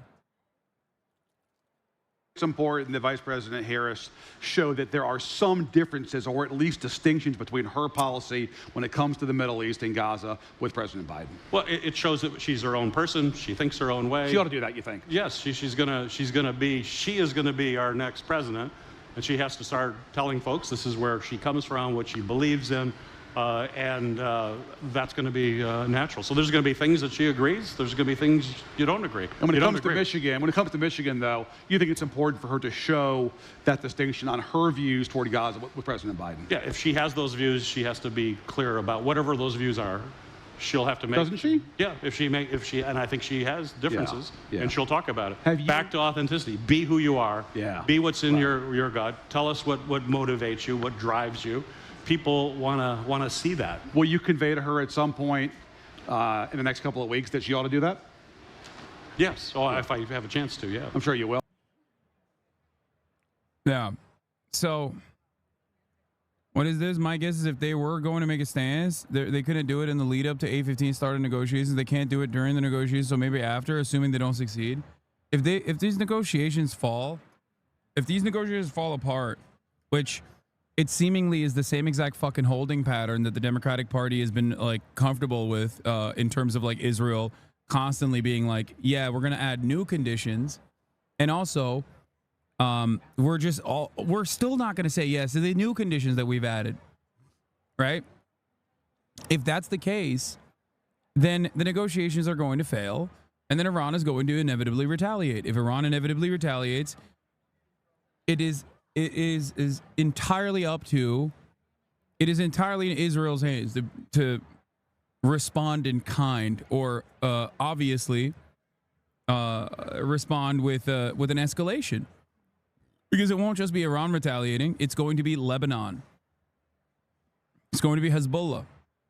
Israel's been primed to fucking invade Lebanon for months at this point. Other people other than Peters have said this at the DNC too. She should break from Biden, but they also say it has to wait to see how the ceasefire deal goes. Ceasefire first and then break on Biden later. Exactly what Megaphonic said is what a few Dem Congress people said. Yeah, that was a position that this chat, including iDedger and Megaphonics, would have considered to be like insane, right? Now, that's a position that they've warmed up to, as a matter of fact, are saying they are saying this position themselves. Democratic politicians are saying this themselves. How do we get here? Because people are still actively pushing for it. So obviously, people should keep pushing, and this distinction should happen sooner rather than later, especially while the fucking negotiations are still happening. Except that's what Blinken is doing. That's what fucking Anthony Blinken is doing. This is something that I wanted to talk about. A bunch of people came up to me and asked me about Anthony Blinken, saying that it was actually Israel that said yes to this proposal, and Hamas had actually been sullying it again. And my immediate reaction was, I don't even know anything going on about the proposal, but I do not trust Anthony Blinken, because he has a history of doing exactly this. Just fucking lying at the behest of Israel. Okay? Precisely what he has done, precisely what he continues to do. Just straight up, no other way to look at this.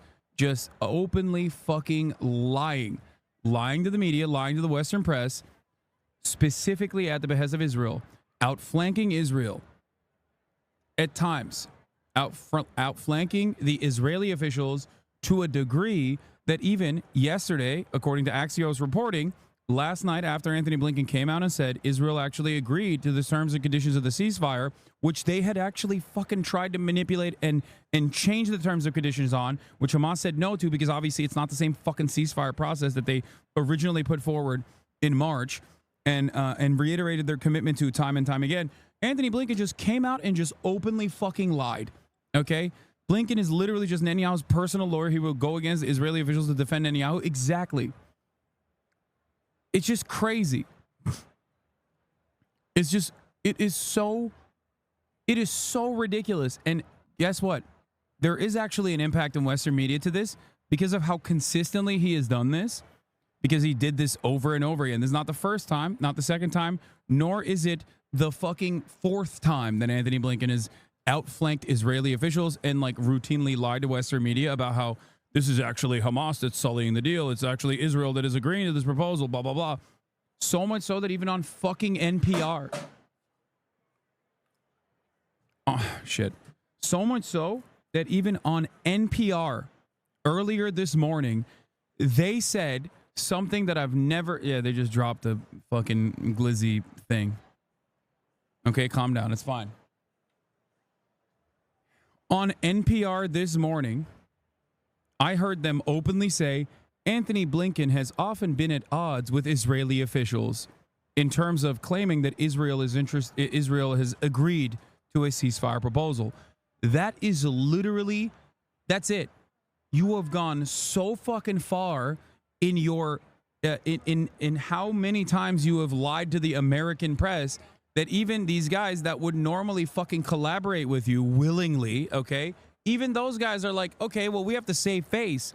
We have to literally be like, you know, an institution that is at least reporting on the truth a little bit, okay? Axios is reporting on the matter. Netanyahu's ceasefire doublespeak, dovish with the U.S., hawkish with negotiators. This is, by the way, from Barak Ravid, okay? Israel did the exact same thing that they've done so far on this ceasefire negotiations conversation. They went into they went up to the table and they said, "Oh, that ceasefire proposal that you put forward, okay? That ceasefire proposal that you put forward, guess what? We actually want to add new conditions onto that ceasefire proposal that you said was our proposal. Those conditions obviously completely destroy the ceasefire narrative in general. You cannot have a ceasefire without ceasing fire, right? He has shown no signs of fucking dialing back the metric ton of munitions he's dumping onto fucking Gaza, okay? But beyond that, here's the Axios reporting summarization. Others also baffled by Blinken today. The statement baffled some Israeli officials who told Axios that Netanyahu's hard lines are actually making a deal much harder to reach. If you read Israeli reporting on this, as I do on a daily fucking basis, you will see the actual reality of the matter, which is Benjamin Netanyahu's own personal convictions and his own personal refusal to actually come to terms with any kind of permanent ceasefire, okay? And he's doing that because there's internal pressures happening within Israel, and also because he doesn't want to go to fucking jail. That's the short and sweet of it, okay? And it's crazy. It is crazy that Anthony Blinken and Western media, up until this fucking point, have willingly just lied. Straight up. No other way to put it. Just openly fucking capital L lied about the process. That's why every single time this stuff happens, people are just genuinely shocked. They're like, I don't understand. Isn't Hamas actually fucking up the deal? It's like, bro, it is their deal. It is the same proposal that they put forward in the month of February. Biden reiterated it, okay? Dude, I'm in the middle of fucking talking about fucking genocide in Gaza, and this dumb fuck, blow your nose, brother. Love you, not trying to be mean. Just keep some tissue nearby and clear it out occasionally when needed. Much love. Fuck you, dude. Okay, here you go. Get fucking banned. So goddamn annoying, dude. Holy shit.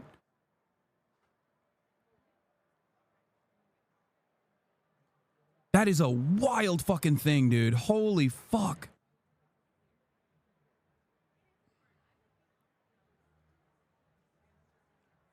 Losing my goddamn mind. Oh my God.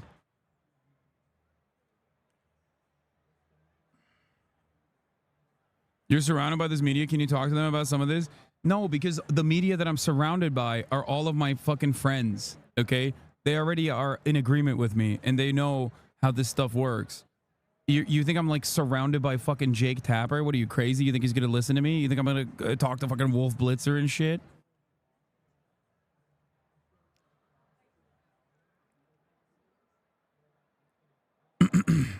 I wasn't even snorting my nose, by the way. I don't know what the fuck he's talking about. The media are not the top level power brokers chatter. They're not in the negotiating rooms. No, in terms of like the way that the media covers it. It's so sinister. Hasan's family members think Hamas has rejected every deal and Israel has accepted every deal. It's so fucking dumb. The deals Israel has accepted aren't ceasefires. It's pure upside for Israel and pure downside for Gaza.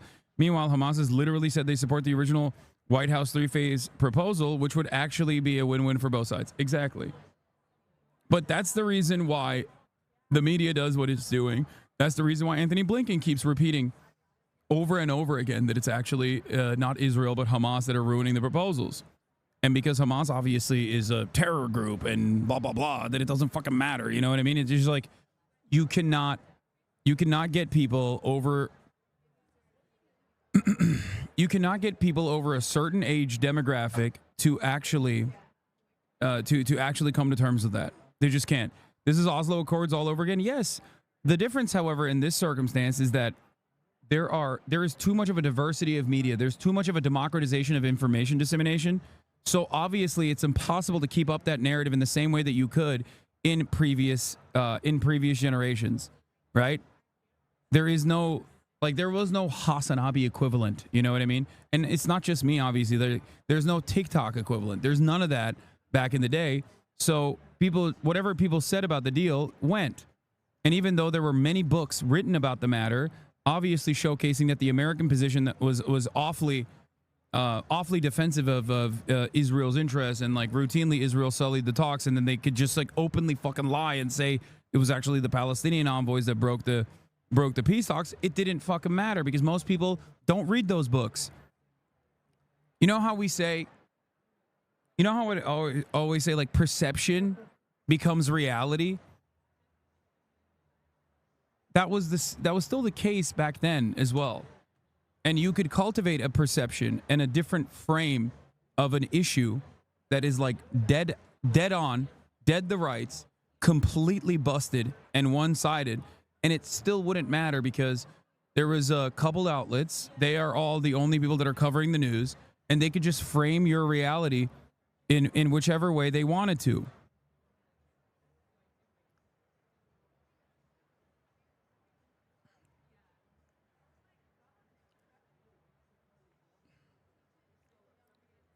And that's what you're experiencing right now. This is why I've talked endlessly about the so-called peace deals, the so-called peace process, right?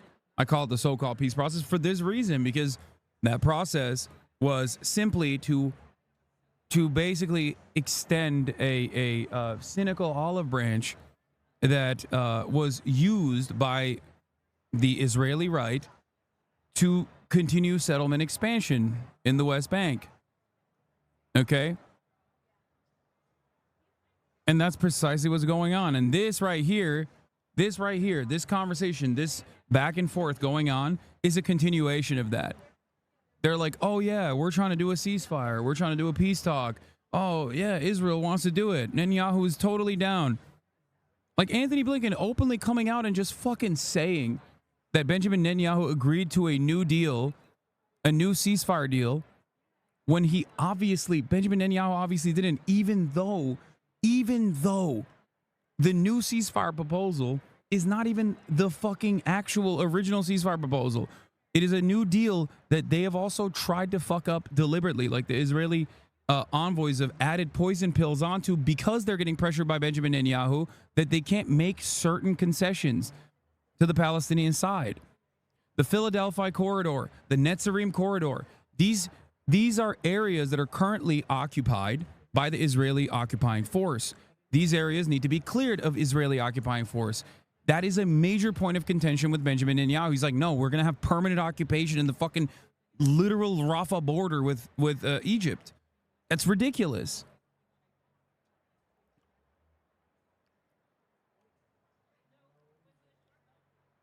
U.S. bridging proposal would allow reduced Israeli troops to remain on Gaza-Egypt border. That's what I'm saying. It's still fucking ridiculous. That is a non-starter for understandable reasons. Do you see what I mean? That's a non-starter. That's a non-starter. Egypt is our fucking vassal, okay? Of course they're going to say whatever the fuck we want them to say. 10 Palestinians have been killed in an Israeli airstrike in Gaza. That's according to the Hamas-run civil defense authorities. Well, this footage has just come into us at Sky News, showing the immediate aftermath of the Israeli military. That's the other thing. They just keep striking schools while the ceasefire negotiations are happening.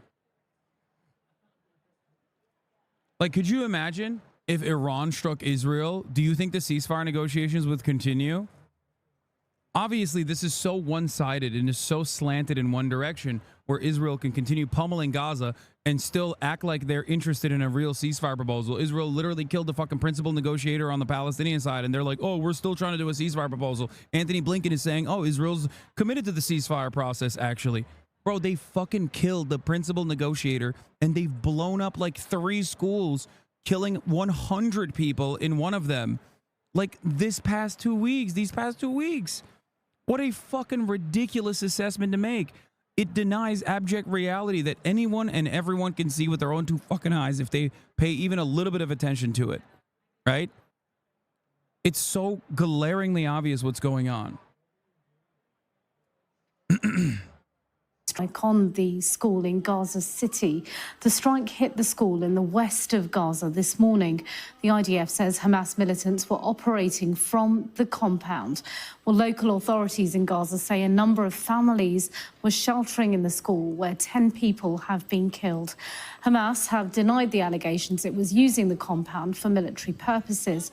The IDF confirmed the strike in a statement saying the Israeli Air Force... Do you remember Wall Street Journal reporting the last month that if elected, Kamala wants to replace Sullivan, Blinken, and Austin? Yeah, fuck yeah, they should go.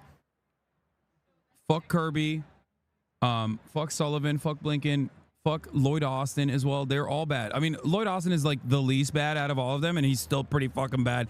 Like, especially Blinken, especially Anthony Blinken, is just so unacceptable, dude. Like, I know, you know, the dual loyalty trope, right? Obviously, dual loyalty trope is that, like, oh, Jews in America care about Israel and as well as the United States of America. No, the real fucking trope, which is not a trope, but is a reality, is that some of these fucking Christian Zionists literally have single loyalty, okay? Like, it's Christian Zionists that are the biggest fucking demons, okay, across the board. They are so... Evangelicals are so busted in their brains in the way that they interpret the situation and analyze the situation. Okay. No, I'm not talking about Blinken. I'm talking about fucking my least favorite person on the planet. Motherfucking Kirby. I can't stand him. I think he's just the image invoked in my mind. Just every time I think about like his the fact that he wears that IDF dog tag. Anyway. Conducted a precise strike on terrorists who were operating within a Hamas command and control center. The center was embedded and hidden by the Hamas terrorist organization inside the Mustafa Khaft school compound in Gaza City. A statement goes on, prior to the strike, numerous steps were taken to mitigate the risk of harming civilians, including the use of precise munitions, aerial surveillance and additional intelligence. Well, Sky's international correspondent Alex Rossi has outlined what's at stake during ceasefire talks in Doha. The ceasefire negotiations are sort of continuing or about to continue towards the end of this week in Egypt. Secretary of State Antony Blinken is in Cairo. He's been meeting President Sisi, having discussions there. Yesterday, he met with Prime Minister Benjamin Netanyahu. I hate this motherfucker so much too. I mean, not as much as Kirby, but I mean, he's up there. Oh my God, he sucks so bad. I fucking hate this piece of shit. Netanyahu to try and force kind of progress through with these negotiations, but behind the scenes, I think Israeli a donkey and a dog, fucking dog. Officials and also officials from Hamas as well are pretty skeptical of what this, of whether or not progress can be made. There are still major gaps between the two parties, and as you were saying, the stakes could not be higher. The misery and destruction continues in Gaza. Come on, Blinken has way more material power than Kirby. He's orchestrating and facilitating this. He's just fucking attached to the hip to Joe Biden. Anthony Blinken on October 9, after meeting with Turkish Foreign Minister Hakan Fidan, tweeted out that Israel must restrain itself and then deleted it. Okay? Listen, that motherfucker is knowledgeable, okay? He knows what Israel can do and what Israel is not supposed to be doing, okay? I'm willing to bet that it's Biden that is like way more fucking pro-Israel than even Anthony Blinken is. He's obviously a fucking ultra-Zionist himself too. Make no mistake. But it's like when you are interested in the continuation of American dominance, okay? When you are interested, you cannot be a fucking zealot. You cannot be a zealot. Blinken is a fucking coward, okay? Yeah, he's personally invested as well, but he's more so a coward. A coward who can't communicate to his boss man that, like, this is probably not the right thing to do, okay? Whereas Joe Biden is the zealot, okay? That's the difference.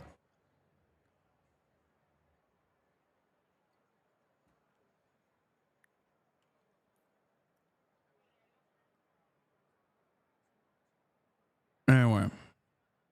And on top of that, there is, of course, the real possibility. And even the Israelis will hate Biden and Blinken more than Trump and Pompeo. Like, what are they doing there? I know that doesn't matter because it has nothing to do with like the internal politics of Israel, bro. Are you kidding me? They're not fucking doing that. They're not doing that shit because they want Israelis to love them. Okay, they're always gonna love Trump more.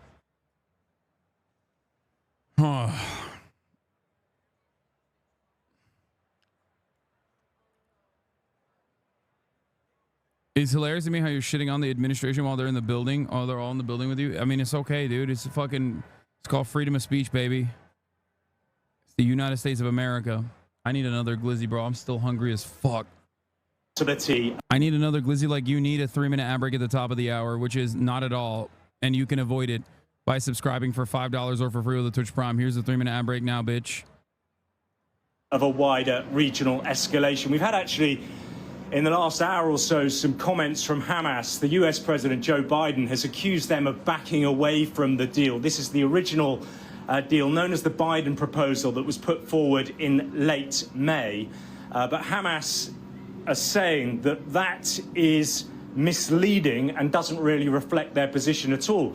As far as they're concerned, they have broadly accepted what has been previously put on the table, but they claim that within the bridging proposal, and the details of those haven't been made public, they haven't, the Americans have essentially moved the goalpost nearer to the new Israeli positions, and some of those contentious points remain, which are a major sticking point for the deal. One of those, of course, is that Prime Minister Netanyahu is insisting that Israeli troops will be able to go along the corridor with inside Gaza with Egypt, but Hamas says only a complete withdrawal will allow them to back any deal. So the possibility of progress is still there. Officials are hopeful. They are trying to present an optimistic front, but behind the scenes, it seems... We're going to do a roaming session with Rokana at 6:30. Chat and March. We're going to be walking and talking.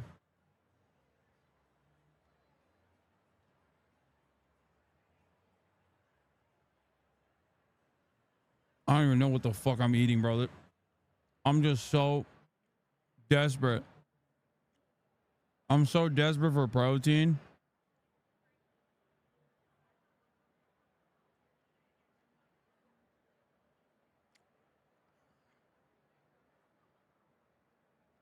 $6:30 in an hour and a half.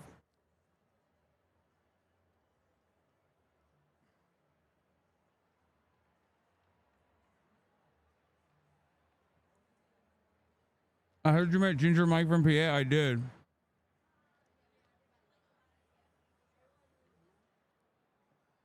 Seems though the seeds are perhaps there for all of this to fall apart. And as I was saying, that opens up the possibility of a much wider regional escalation, with the Iranians and Hezbollah still threatening powerful retaliation for the assassination of political leader of Hamas, Ismail Haniyeh, in Tehran on July the 31st.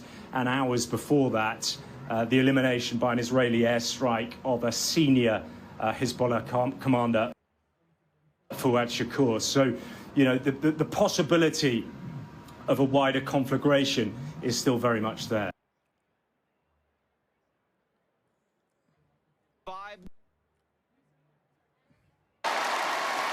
Anyway, let's get back to AOC. In Kamala Harris.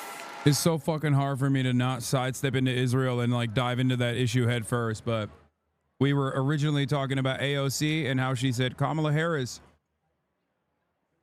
is working tirelessly to fucking do a ceasefire. I see a leader who understands. I see a leader with a real commitment to a better future for working families. And Chicago, we have to help her win.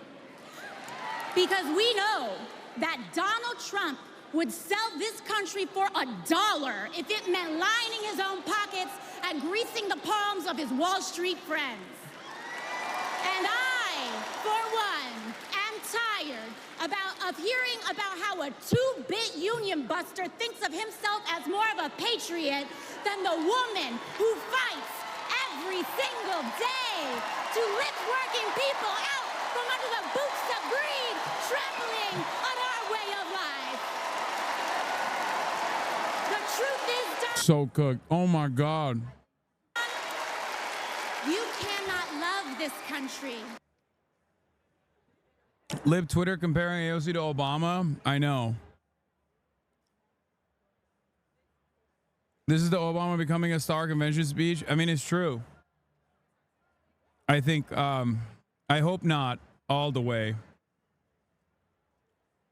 You know, in terms of looking like a progressive and then switching over and like nullifying any kind of progressive momentum.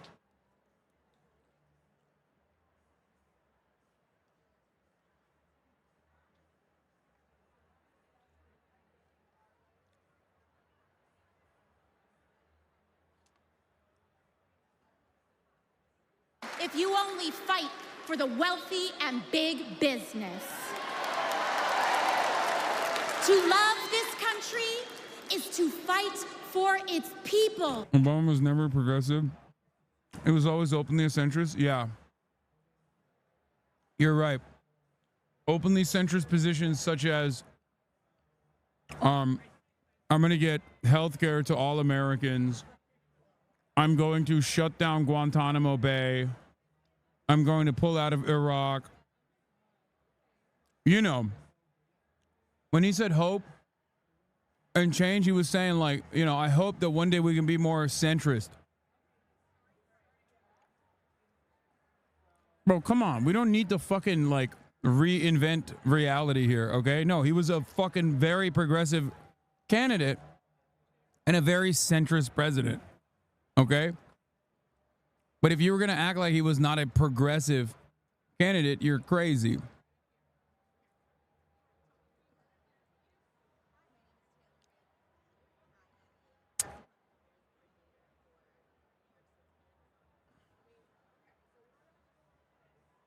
Obama was very pro-Palestine before. Even in his book, he couldn't do much because AIPAC was too strong. I mean, yeah. He literally would used to fucking hang out with Saeed and Rashid Khalidi. So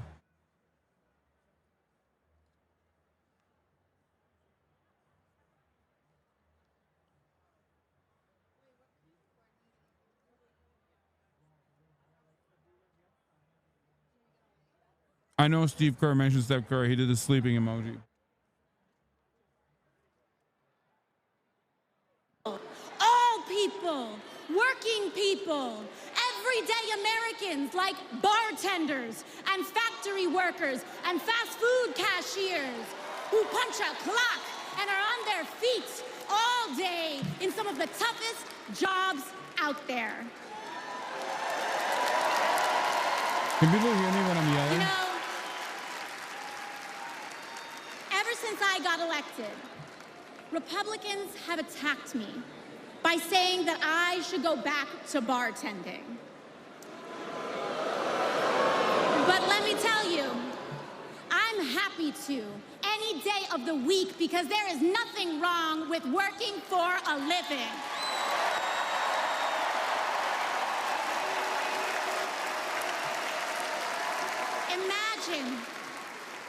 Imagine having leaders in the White House who understand that. Leaders like Kamala. You hit him with the put the fries in the bag, bro, is actually classes. She's like, it's actually classes to say just put the fries in the bag. I mean, she's not wrong. And Tim. But Chicago, just because the choice is clear to us does not mean that the path will be easy. Over the next 78 days, we will have to pour every ounce, every minute, every moment into making history on November 5th. But we cannot send Kamala and Tim to the White House alone. Together, we must also elect strong Democratic majorities in the House and in the Senate so that we can deliver on an ambitious agenda for the people. Because if you are a working parent trying to afford rent and childcare, Kamala is for you. If you are a senior who had to go back to work because your retirement didn't stretch far enough, Kamala is for you. If you're an immigrant family just starting your American story, Kamala is for you. America, when we knock on our neighbor's door, organize our communities, and elect Kamala Harris to the presidency on November 5th, we will send a loud message that the people of this nation will not go back. We choose a new path and open the door to a new day, one that is for the people and by the people. Thank you. Thank you very much. God bless. God bless you all. One thing that stood out to me, of course, given that there was a union leader that spoke at the Republican National Convention, and because Donald Trump, Shermichael, has done a lot to appeal to working class voters in a way that, the Democratic Party used to have a lot more sway in the union halls outside Detroit than they do. We heard from Shawn Fain, but we also heard from Alexandria Ocasio-Cortez, whose speech stood out, I thought, in a very long evening of speeches. And here's what she had to say about Republican attacks on her, just to give you kind of a little bit of a taste of what her address was like. Watch. Ever since I got elected, Republicans have attacked me by saying that I should go back to bartending. But let me tell you, I'm happy to any day of the week because there is nothing wrong with working for a living. Talk about speeches that are going to live on social media. I mean, yeah, I guess that clip will live on social media, but in terms of the Democratic Party uniting all of its various factions, I mean, we just saw 2 members of the squad lose their seat. You're seeing a lot of young progressives who are protesting because they're not happy about the party leadership's position on Israel and Iran and the Palestinian people. And so there are clearly some issues within the party. Perhaps those issues aren't as clear as some of ours are, right? And I would agree with that. But to pretend that there's complete unity, I'm not sure if that's accurate. But I want to just touch on President Biden quickly here. I mean, it does take a certain level of magnanimity to be in a very, very powerful position and be willing to give it up. And I really just hope the American people, as we are in this divided time, really take the opportunity to just reflect on that. I know there are a lot of differences about the president. There are differences on some of his policy positions. But at the end of the day, we do look to our leaders, Casey, to give us examples of who we can be under the worst conditions and even in the best conditions. And I think President Biden has certainly exuded that as a leader. Good evening, America, and good evening. It was like the SWAT got owned because of Israel. AOC spawn. Let's talk about Biden. Sick. Thanks, man. Good take. Anyway, here's Sean Fain's speech at the DNC. To the people that make this world move, the working class. My goat. I'm working on hopefully being able to get a Sean Fain. Hopefully get a Sean Fain interview. On behalf of 1 million active and retired members of the UAW, I am honored to support Kamala Harris and Tim Walz to be our next president and vice president.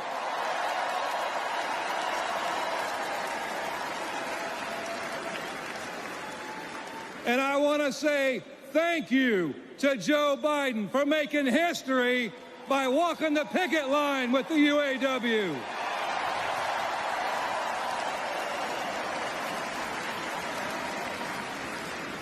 For the UAW and for working class people everywhere, this election comes down to one question. Which side are you on? On one side, we have Kamala Harris and Tim Walz, who have stood shoulder to shoulder with the working.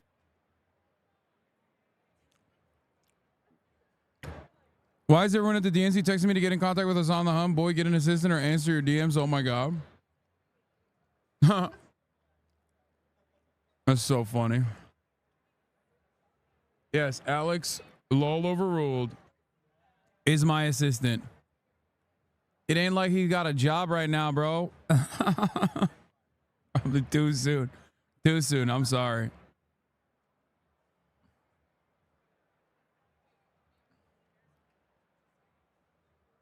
Bro got fired the other day. It's fucked up. That's when you TikTok too much.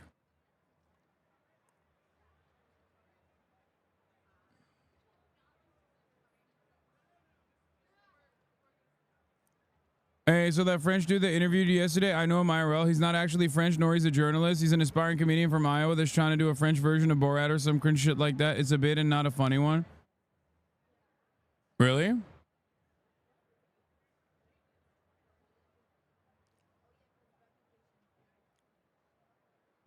I still cooked.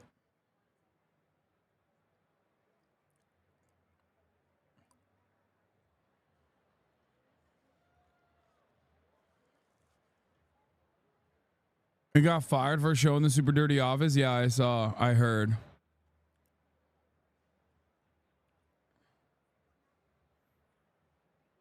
Dude just wanted to post a photo of the office view. I know.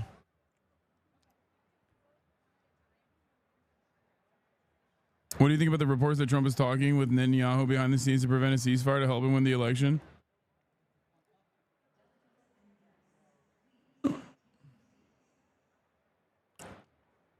Lolo says check DMs. I saw. All right, let's continue. Class. On the other side, we have Trump and Vance. Two lapdogs for the billionaire class who only serve themselves. So for us in the labor movement, it's real simple. Kamala Harris is one of us. She's a fighter for the working class. And Donald Trump is a scab.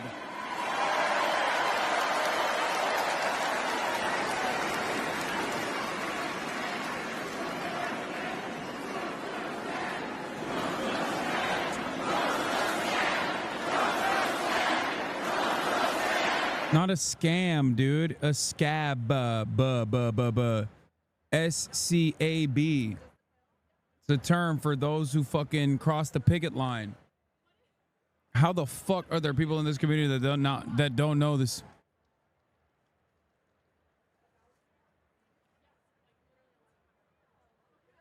Anyway, it's okay that you didn't know. But it's B as in bear, scab. SCAB.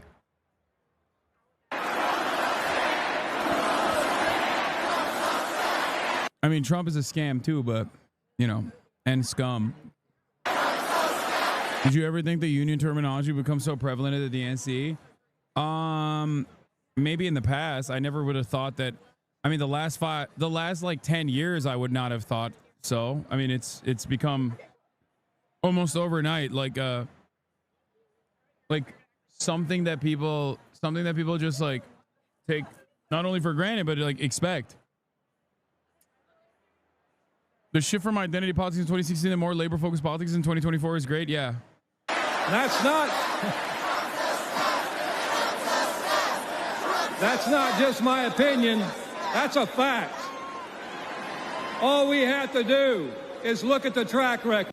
DNC uses the rhetoric of activism doesn't mean that much. No, it's different. This is not just the rhetoric of activism. What are you talking about? This is not just the rhetoric of activism. This is also literally like an actual terminology used by a fucking union leader, bro. Get the fuck out of here. This is not like Kamala Harris or any number of different Democratic Party politicians using emancipatory language. This is a fucking dude who actually melts scabs.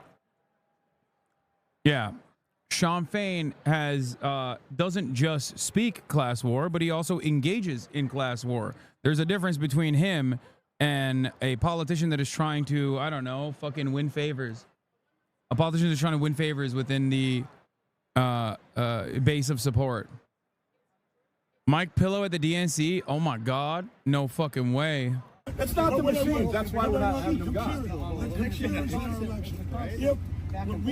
What the fuck is Michael Pillow doing here, bro? There ain't no way they invited his ass.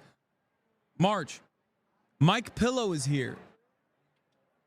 Yeah, Mr. Pillow, Mike Lindell. No, we're not gonna find him.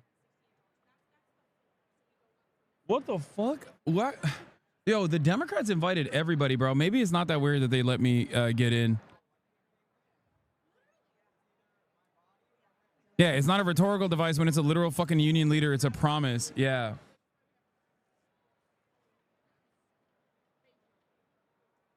Bro cannot get into the DNC. It looks like he's outside. And you know what? No matter what happens in this election, my goal is to get this country to the best election. So if somebody wins, we want to vote. Fair enough. Let's continue that conversation. That's fair enough. Time I've had doing it. That's fair enough. Let's continue that conversation. What is wrong with early voting? We need to get voting. So tell me what's wrong with early voting. The biggest thing right now is the computers because it's all done.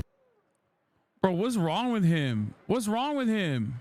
I want you guys to That's tomorrow. Tomorrow I'll be here. I'm going in there incognito without the mustache, yo. Listen up. This is the conversation. Hey, this is the. Wait, he's gonna shave the mustache to go into the fucking DNC? Oh, hell no. Mike Pillow looks like he's mainlining his drugs lately.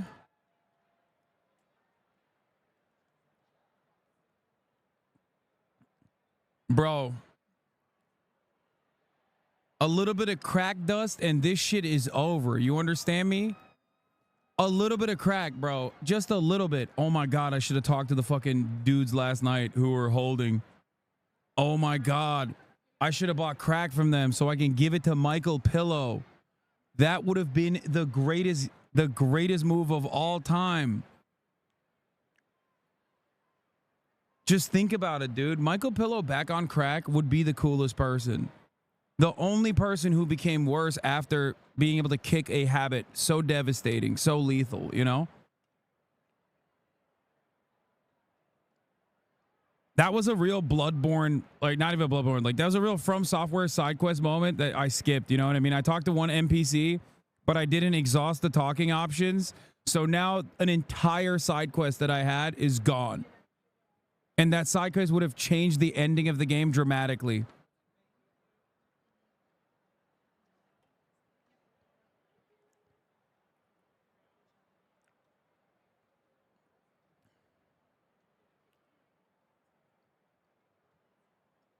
I think he's back on it now. No.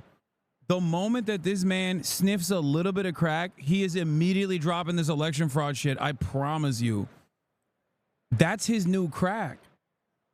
Crack opens up a hole in your soul, in your heart, okay? And I feel like you constantly have to replace that hole in your heart with something different. A lot of people put Jesus in that hole, you know? That's why Alcoholics Anonymous, you know, Narcotics Anonymous, whatever, like they always have like God in the 13 steps. Like Michael Pillow was like, I'm going to put God in there, but it's not enough because his hole was much larger. I think as a crackhead, he wasn't like a normal crackhead. He was like the final boss of crackheads. So plugging that hole with God was simply not enough. He needed crack, honestly, maybe a little bit less crack. But instead, he has focused all of his efforts in ruining his life at the behest of Donald Trump. I think the DNC is officially starting, by the way. Because shit is getting active behind me. It's getting loud as fuck.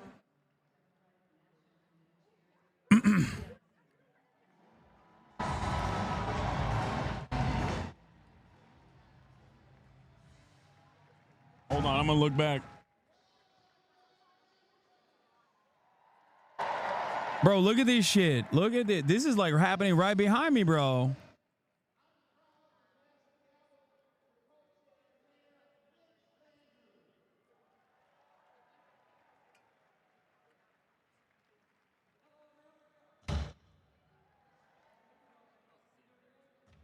What? I know, but I'm not gonna.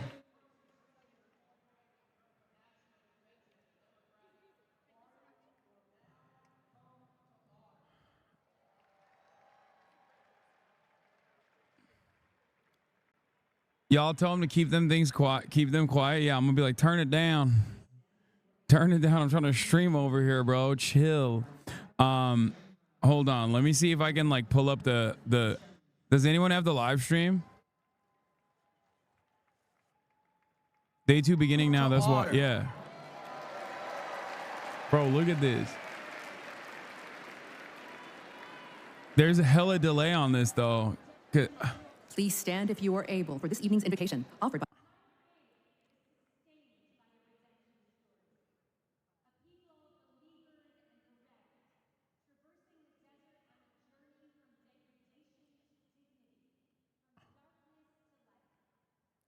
Bro, just turn around. Beleaguered and bereft. There's like a 3-second delay on it. From degradation to dignity, from darkness to light. Holy One, help us write America's redemption story, a story of ceaseless striving toward a true multiracial democracy, rooted Politics in equal beyond. justice, where every person is treated as unique, A call to mighty, service. and worthy of love. In this story, politics is not a vehicle for repression. That's the delay. That's how many delay. bigotry, or That's how many personal seconds the profit, delay is. but a call to service. This story counters extremism with capaciousness and compassion. AAPI queer and straight. It rejects the inevitability of war, affirming that every one of us, Muslim and Jew, Christian, Black, White, Latino, AAPI, queer and straight, There you go. Israeli and Palestinian, deserves to live. Anyway, we're not gonna. I'm not gonna watch this IRL.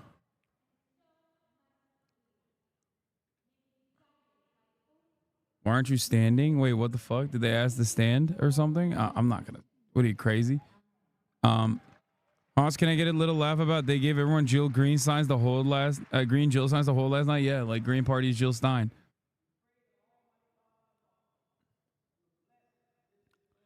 You can pre-watch for us. Tell us what she's gonna say before she speaks. Yeah, but that's not very entertaining. I have other stuff to cover. Okay. All right, let's continue with this from yesterday's speech. When Donald Trump was president, corporate America ran wild. I feel bad that they're like trying to listen to the speech in this fucking room. Bring back the and auto I'm listening industry. to Sean Fain instead from yesterday. When Donald Trump was president, auto plant. Wait, what the fuck? Oh shit! It's because I turned this on so I can. Fuck. Bro, I'm getting the headphones, bro. Chill. Chill, bro. Chill. Headphones, headphones, headphones. Headphones. Trump told workers in Lordstown, Ohio, that he would be bringing all the auto jobs back. And Trump did nothing. In 2019, General Motor workers went on strike for 40 days for good jobs and a better life. And Trump did nothing. Talk is cheap. Disappointed. Was expecting to watch this live, not yesterday's recap. Bro, okay, I don't want to fucking yell too much, but like, why the fuck do you care about like the current, like people praying and like fucking saying the Pledge of Allegiance? Like, what's wrong with you? They're saying the Pledge of Allegiance right now. Is that, you give a shit about that? Is that what you want to hear? But in 2019, you know who was on the picket line standing shoulder to shoulder with auto workers? I'll give you a clue. Her initials are Kamala Harris. In 2023, who helped bring jobs back to Lordstown, Ohio? Kamala Harris. And in 2024, who will stand with the working class in our fight for justice? Kamala Harris. And that's the difference. Donald Trump is all talk, and Kamala Harris walks the walk.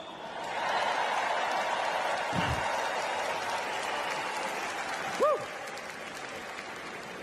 In the words of the great American poet, Nellie, it's getting hot in here.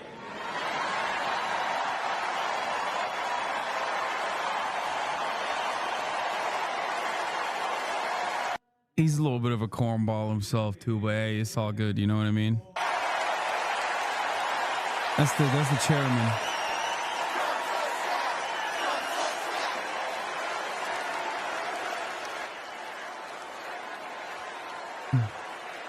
It's hot in here. It's hot in here because you're fired up and you're fed up, and the American working class is fired up and fed up. The American working class is in a fight for our lives. And if you don't believe me, just last night, blue-collar workers, the UAW members at Cornell University had to walk out on strike for a better life because they're fighting corporate greed. And our only hope is to attack corporate greed head on. Corporate greed turns blue-collar blood, sweat, and tears into Wall Street stock buybacks and CEO jackpots. It causes inflation. It hurts workers. It hurts consumers, and it hurts America. And corporate greed is alive and well in the auto industry. You know, last fall, we achieved life-changing gains in our strike at the Big Three. We even won a commitment to... How come no claps? Oh shit. There is the musical portion just started. The musical portion just started behind me. You guys heard this earlier in the morning.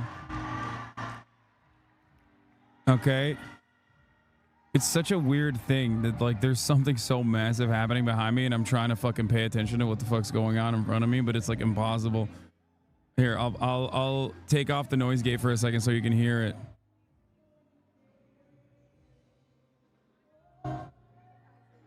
It's weird, bro. God damn. God damn.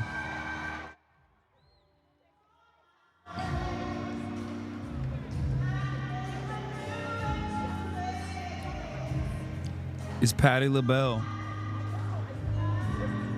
Are you behind the glass? No, there's no glass behind me.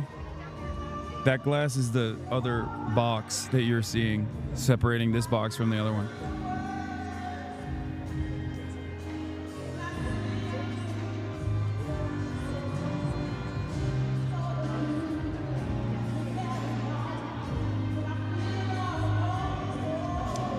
It's all the... Wait, I think there's all the Dems who died.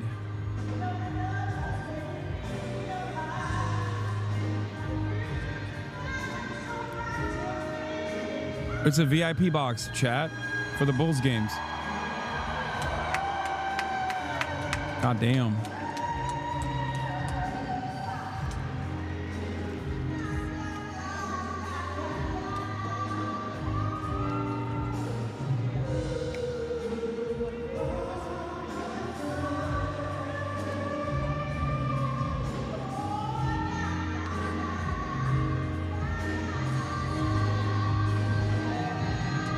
Yeah, they're gonna have Joe Biden on there. Joe Biden's presidency on there.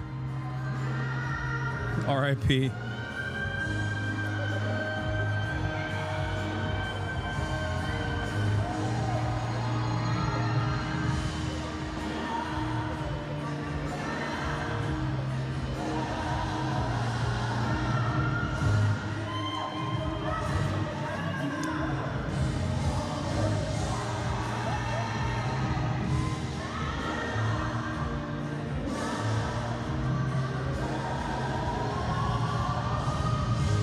I don't think this was a smart thing that the DNC did, by the way. Teamsters president, no invite from DNC to speak yet. And he went on Fox News to talk about it, but it's like, I don't think that was a smart thing. I think they should have still invited him. Bro, he's the leader of the fucking Teamsters, chat. It's not like a... That's crazy. You can't just like... You can't demand unconditional loyalty. Like, you gotta put a little bit of respect. I mean, I know he's a dickhead. I know he's a dickhead. But like, there's no... He's a dickhead for going to the RNC. You guys know this. I criticize him quite extensively. But the idea that you're, you know, that you're just like not gonna invite the fucking leader of the Teamsters of the Democratic Party is crazy. Talking over Patty, shame. Okay, calm down, dude. Okay.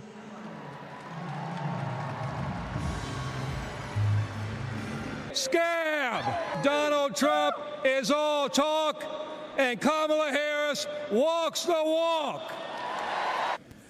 Wait, isn't this RFK's son, Jack Slushberg or whatever? That's the TikTok heartthrob is on.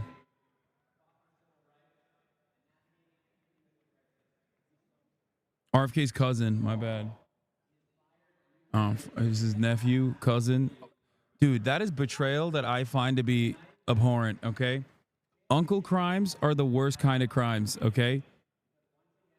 You should never betray your uncle, okay? If your nephew, you have to stand by your uncle.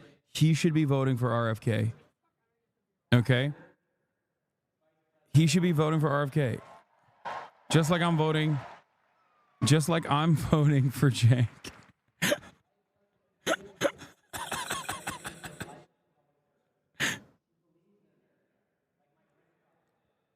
I'm sorry. It's a betrayal.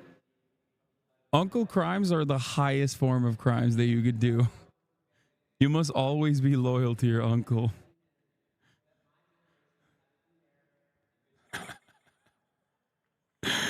Does anyone have the link to the live stream? I lost it.